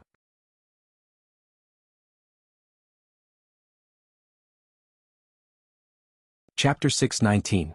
Buying a house in the prefectural city. After a while, Gu Yunke got off Madame Yang's arms and got into the carriage with the canned food. Qi Ting looked at the little girl's hurried pace and felt a little upset. Why didn't you even thank me? This is the only can I have. You're heartless. Gu Yunke had already let Shui Rong help her up the carriage. She took out 2 cans from the cabinet inside and was carried down by Shui Rong. She ran back to Qi Ting and handed him the cans. Here. Qi Ting looked at the 2 cans in his hand in a daze and heard the little girl's crisp voice. I have a lot of cans. If you want them, come and buy them in the future. These 2 cans are for you. You'll have to pay in the future. After giving her instructions carefully, she waved her hand. I'm leaving. Goodbye. The young lady ran back and was helped into the carriage by Shui Rong. After the carriage started moving again and gradually left without a trace, Qi Ting lowered his eyes and looked at the 2 bottles of canned food in his arms. He muttered, I already said that the other places are not authentic. Even if there are a lot of cans, they won't be delicious. Before he could finish speaking, he turned around and happened to see the word Gu engraved at the bottom of the bottle. Gu? Qi Ting was stunned. Yes, wasn't Gu Dajiang's surname Gu? No, it couldn't be, right? At this moment, the little girl was also holding the can in her arms. She felt that Qi Ting was a strange person. One moment he looked like a good person and the next moment he looked like a bad person. It was too complicated. After thinking for a while, she gave up and went to grab the cicadas in Gu Yundong's hand. Gu Yundong let her be and turned to talk to Shui Rong. Have you found a broker? I found one. There in the alley ahead not far. Gu Yundong had thought about it. If her father wanted to study here, her mother would probably have to accompany him. Gu Dajiang was not suitable to live in the academy's dormitory. It was necessary to buy a house nearby. Firstly, it was for his father to stay. Secondly, she would have a place to rest in the prefectural city. Therefore, before their family entered the academy to meet Mountain Elder Qi, Gu Yundong had asked Shui Rong to look for a nearby broker. Not long after, the carriage stopped at the entrance of an alley. Indeed, a middle-aged man with a fan stood by the road. When he saw Shui Rong, he immediately retracted his fan and hurriedly welcomed him with a smile. It's Master Gu, right? He stood beside the carriage and personally helped Gu Dajiang down. He smiled and said, Brother Shui told me that Master Gu is about to study at Tianhai Academy. Congratulations, Master Gu. This was the first person to congratulate him after leaving the academy.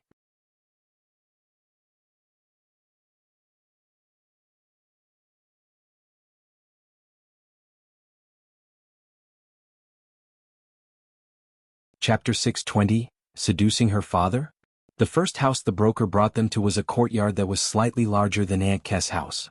This place was the closest to the academy, and it was also the most suitable place for scholars to live. Because it was quiet, there were not many shops around. It was said that the few families next to it were all students of the Tianhai Academy. They often discussed knowledge together, and the learning atmosphere was rich. Most importantly, there were no random people coming and going. It was safe. Gu Dajiang and Gu Yundong went in to take a look. The house was indeed quite good. Although it was only one courtyard, it was enough. However, it was empty. There was no furniture at all. If they bought it, they would probably have to buy something new. The broker introduced as he walked, "This house is still considered new. The original owner just moved out yesterday.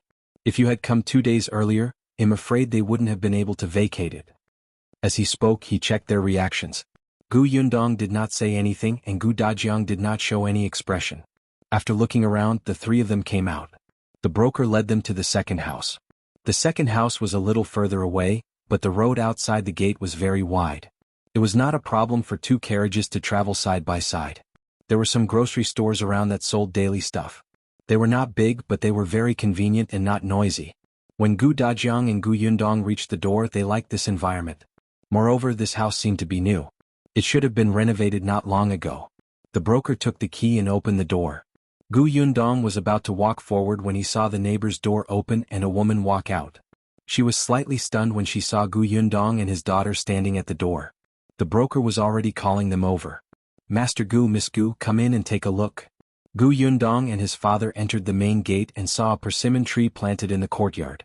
The tree was probably quite old and its branches had already reached the next door. It looked rather comfortable. The courtyard was quite big. Although there was no furniture, there were many rooms and the study, kitchen and guest rooms were clearly divided. The broker brought them around, but he still could not see any satisfaction or dissatisfaction on their faces. He immediately sighed inwardly. This courtyard was the best among the 3 families. The house was big and new and the location was good. Of course, the price was naturally the most expensive. However, the Gu family had yet to ask for the price. They could discuss it slowly. "Let's go to the next house." Gu Yundong planned to check all of them before deciding.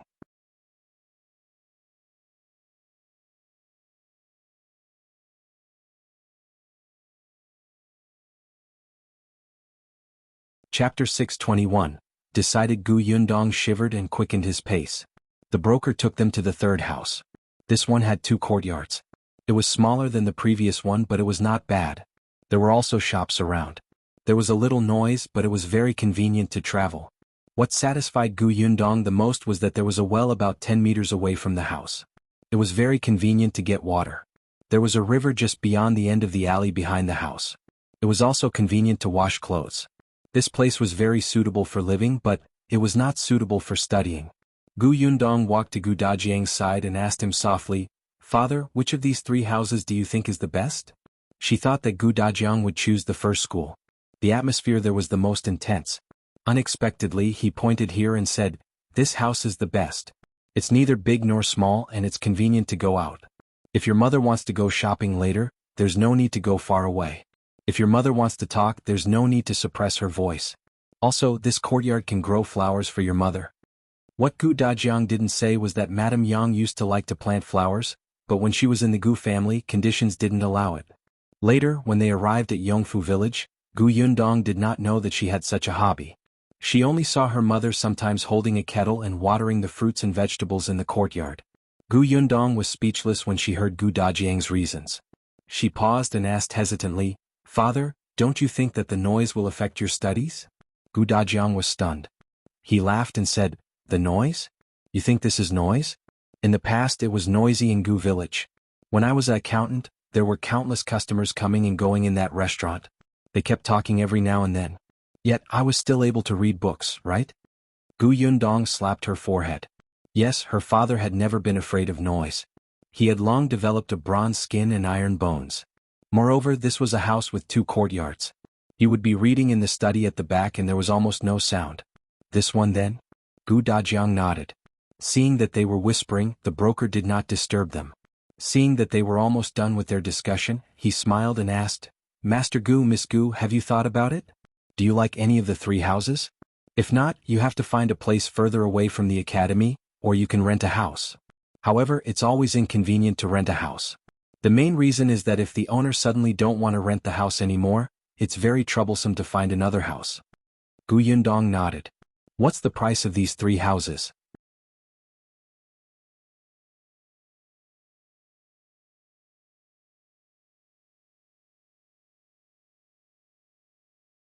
Chapter 622. Auntie Disdain. The owner lived not far away. When he heard that someone wanted to buy the house, he immediately rushed over. Dajiang bargained with him, but the owner was very tight-lipped and refused to let go. Master Gu, you also know that the houses here are at this price. It's not that I don't want to give you a discount, but we can't ruin the market, right? Besides, my house is indeed worth this price. To be honest, if it weren't for the fact that I'm a little tight on money recently, I really wouldn't have sold this house. Yundong frowned. The weather was very hot and she really did not have the patience to bargain. In the end, both sides took a step back and agreed on 1,400 taels. After buying the house, Yundong followed Dajiang back to Aunt Kes' house. Aunt Kes' house had already been tidied up. As soon as Yundong entered, she saw Madame Yang Tong Shui Tao and Yunka squatting in the courtyard, dealing with the cicadas. Yundong was speechless.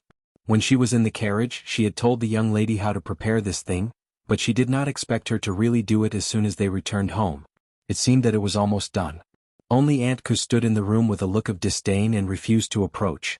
Yundong squatted down and took a look at the cicadas that Yunka had handled. Yes, very good. She took off their wings and removed their heads and tails, leaving only a little bit of meat the size of a thumbnail. It was quite clean. The little girl looked up as if she was asking for praise. Big sister, did I do the right thing? That's right. You're smart. The little girl immediately smiled in satisfaction. She turned around and worked even harder to prepare the rest of the cicadas. Yundong grabbed her hand and looked at it. The cicada's feet had small barbs. Young's tender little fingers could easily be broken, but she was not afraid. Looking at her tender hands, they were all red.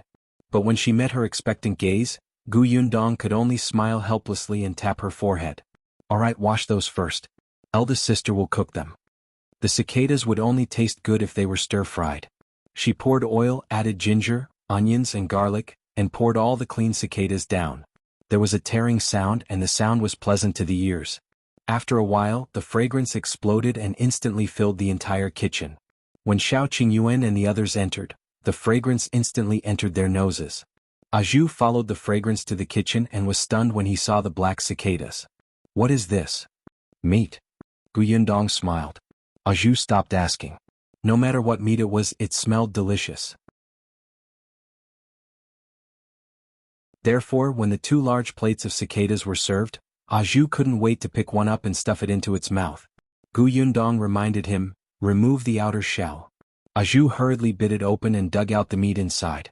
His eyes instantly widened. Delicious. What kind of meat is this? I've never eaten it before.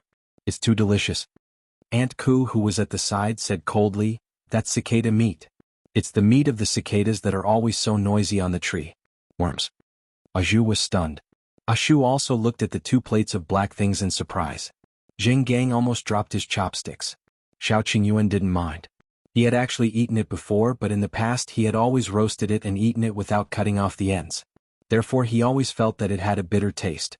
So cicadas could only be partly eaten? He had learned something new. He quickly ate without any burden and even praised Yundong. It's delicious. Then Zhu, Shu and Jinxiu quickly reached their chopsticks into the plates.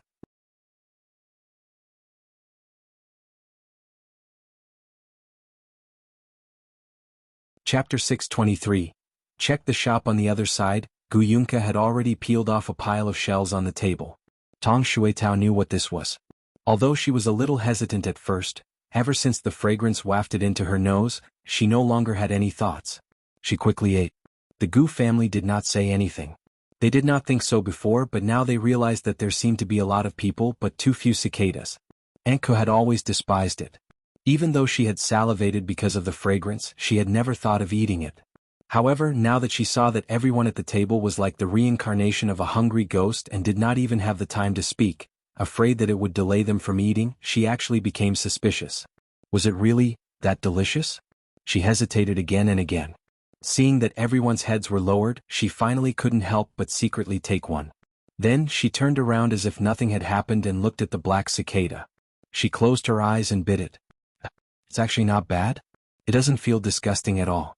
Smells good. Aunt Ku expressed that she could still accept this. After finishing the one in her mouth, she turned around and was about to take another one when she realized that it was empty. Both plates were empty. Were these people the reincarnations of hungry ghosts? Zhu leaned back in the chair in satisfaction and sighed. I didn't expect this cicada to be so delicious. Why didn't I notice it before? Ashu, why don't we catch another bag of cicadas tomorrow? Sure, Ashu agreed. Xiao Qingyuan glanced at them from the corner of his eye. Capture and fry them by yourselves. Aju and Ashu were speechless. Wasn't this making things difficult for them? However, they did not dare to let Gu Yundong cook for them, so they could only look at Tong Shuetao. The latter thought of the delicious food in her mouth and clicked her tongue. She nodded straightforwardly. Sure, no problem. Only then was Xiao Qingyuan satisfied. He asked about the situation at Tianhai Academy today. Everyone was very happy to know that Gu Dajiang had passed Mountain Elder Chi's assessment and could report to the academy tomorrow. Xiao Qingyuan was also progressing smoothly. The shop assistant called Laishi brought us to see 5 shops. I bought 2 that are quite close. One will be Gus and the other will be a pharmacy in the future. Do you want to take a look tomorrow? Xiao Qingyuan wanted to buy 2 adjacent shops, but it was too difficult. He could only find 2 close ones. The pharmacy was not in a hurry. The county's pharmacy had just started on the track. It was not easy to buy medicinal herbs, especially when they had to find a shopkeeper who knew medicine. Therefore, they had to be steady and not be in a hurry.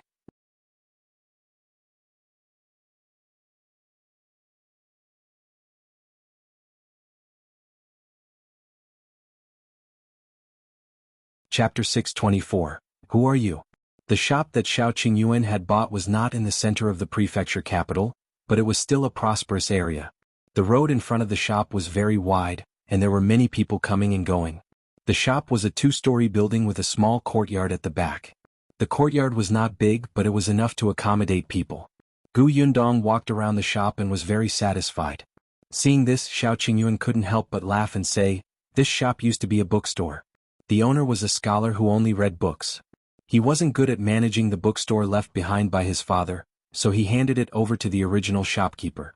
Unfortunately, the shopkeeper was a greedy person. Not only did he sell inferior goods, but he also secretly embezzled a lot of money from the shop. Not long ago, a scholar did not receive the remuneration he deserved after copying books for the bookstore. He could not help but shout in the academy, allowing the owner to know about it. Only then did the owner start to investigate the shop. The result almost made him faint from anger. Not only did the shop suffer a huge loss, but it also owed a lot of foreign debt. He immediately sent the shopkeeper to the government and got back a portion of the money, but there was still a huge debt that he could not fill. Scholars cared about their reputation the most, especially since the bookstore owed many students money for their hard work. He had no choice but to sell the shop. Gu Yundong sighed and sympathized with the scholar. However, she quickly threw it aside and began to think about how to renovate the shop in front of him. Why don't we get Uncle Feng to come over? Xiao Qingyuan suggested. He has worked in the prefectural city before. He knows people here. We won't have to worry about not having any connections. Gu Yundong's eyes lit up. Sure. She had a good impression of Feng Danning. Uncle Feng was the one who helped renovate Gus previously. Now, Uncle Feng had a lot of work to do. He already had a mature workforce under him, but most of the work he took on was from the nearby villages. Occasionally, people from the town and county would look for him.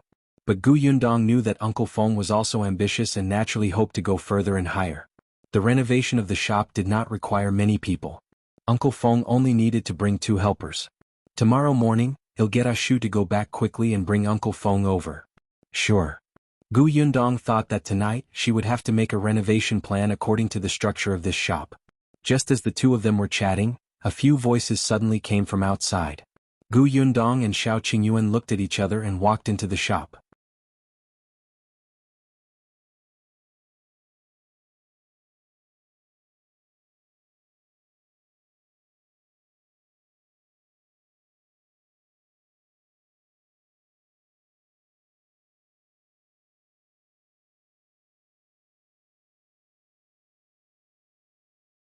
Chapter 626. Kicked off. Gu Yundong thought that this person would go back to his Zhou mansion to call for help. She did not expect him to have some brains. He was looking for the local hooligans to cause trouble here. At this moment, the middle-aged man was hiding at the entrance of the alley opposite. He said to the person beside him, "Well, go over and mediate when they get into a conflict later. It'll be much easier to buy their shop then." "Is it useful?" The person beside him looked like a servant. He was still a little worried. Steward Joe snorted. "Of course it's useful. Who would be willing to pay a protection fee of 100 taels a month? It's a pity that we came a step later. Otherwise, we wouldn't have had to give money to those local hooligans to help. Steward Joe pursed his lips. Perhaps in this way we can lower the price. After a pause he asked, when will Master come? He should be here soon. Steward Joe was a little anxious. We have to get it done before old Master comes. Coincidentally, the three people in the shop didn't seem to have a good temper. They would definitely quarrel soon. You would just wait. The atmosphere in the shop was indeed tense. Zheng Gang looked at the local hooligans and said, I've never heard of anyone on this street paying protection fees, let alone 100 taels a month. That's right. In the past you didn't have to pay it. Now you have to. What's wrong? Are you going to give it to us? If you don't blame us for being rude. You, Zheng Gang was furious. I'm not giving it to you. Why don't we see how rude you are? Gu Yundong retracted her gaze from Steward Joe and glanced at the local hooligans. A local hooligan immediately glanced at her, and then his eyes lit up. His gaze became unrestrained. Yo, there's a little girl here. She's quite good looking. Do you want to know how to be rude? Actually, it's simple. Why don't you come over and kiss me? Ah. Before he could finish speaking, the local hooligan felt a pain in his stomach. His entire body flew out like a kite with a broken string. Pa. Bang. The sound of the landing rang out. Not only was the local hooligan stunned, but the other gangsters were also stunned. The smile on their faces was still hanging as they froze. After a while, everyone turned around and looked at Xiao Qingyuan who had attacked. They swallowed hard. Xiao Qingyuan glanced at them coldly. Who else wants to be rude? The local hooligans trembled and immediately took a few steps back. Steward Joe and the servant were even more stunned. Just like that, the man was sent flying? What should we do? The servant was so nervous that his tongue was tied. That person seems to know martial arts. Even if we go over together, we won't be able to beat him.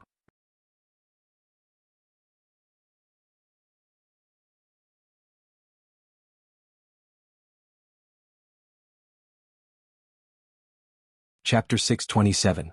Why are they here? What should we do now? The servant asked in a daze. Steward Joe thought for a moment, gritted his teeth and said, What else can we do? Tell old Master directly. As he spoke, Steward Joe hurriedly came out of the alley and stopped old Master Joe's carriage before it arrived at the shop. He apologized with a sad face. Old Master, I'm sorry. I couldn't do what you instructed. I'm guilty. The curtain of the carriage opened and old Master Joe got out of the carriage. He frowned at him. What happened? Master, the shop you like has been bought by someone. Old Master Joe kicked him. Useless thing. You can't even deal with a shop? Steward Joe endured the kick, but he blamed it on Gu Yundong and the others in his heart. Master, I had no choice. I had already negotiated the price with the original owner of the shop, Master Li. Master Li was waiting for me to tell Master so that he could transfer the ownership of the shop after I gave the money. I didn't expect. As he spoke, he sobbed. I didn't expect 3 people to suddenly come and insist on buying that shop. They even said that they would give eldest Li an additional 200 taels of silver. When I heard that, how could this be? We decided to buy this shop first. However, those 3 people were completely unreasonable. One of them was a man who had some skills and directly threw me out. I couldn't beat him, so this shop. Old Master Joe's eyes widened. Outrageous. There's actually such an unreasonable bandit. That's right. It's too much to buy something with force just because he has some martial arts. Old Master Joe sneered. So what if he has martial arts? Afong, go and meet him. Yes, Master. Afong cupped his hands and walked towards the shop first. Only then did old Master Joe and Steward Joe slowly follow behind. Steward Joe revealed a smile and felt a little pleased. When Ah Fong walked to the entrance of the shop, he happened to see the local hooligans retreating in a panic. One of them almost bumped into him. That person turned around and happened to recognize him. Wasn't this the Zhou family's guard? The local hooligans immediately did not retreat. With the Zhou family's guard here, wouldn't these people be crushed to death with one hand? Ah Fong was an orthodox martial arts practitioner. They could not defeat him even if they were combined. Therefore, the local hooligans quickly moved aside and let Ah Fong walk in. Ah Fong saw Zheng Gang at first and then Xiao Qingyuan. Then his expression changed instantly. The third glance he saw Gu Yundong. Ah Fong suddenly took a step back. His pupils constricted and his body trembled uncontrollably. How could it be them?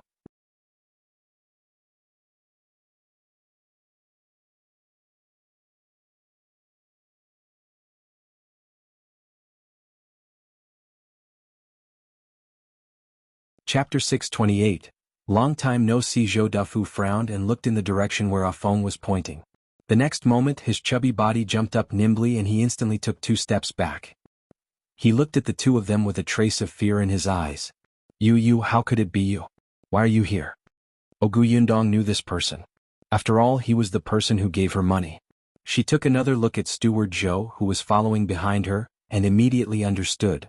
So this Zhou mansion was that Zhou mansion. Old Master Zhou, it's been a long time. How have you been recently? Have you been earning a lot of money? Zhou Dafu hurriedly shook his head. It's not a lot. It's not a lot at all. Zhou Dafu's heart ached when she had extorted so much money from him last time.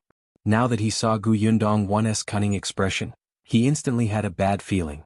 If it's not a lot, how did you find so many local hooligans to cause trouble for our shop? Zhou Dafu was stunned. He looked at the group of people and a trace of confusion flashed across his face. However, when his gaze landed on Steward Zhou, he instantly understood. He glared at Steward Zhou fiercely and immediately said, "No, you've misunderstood. I don't even know these people." You really didn't know them. He felt wronged.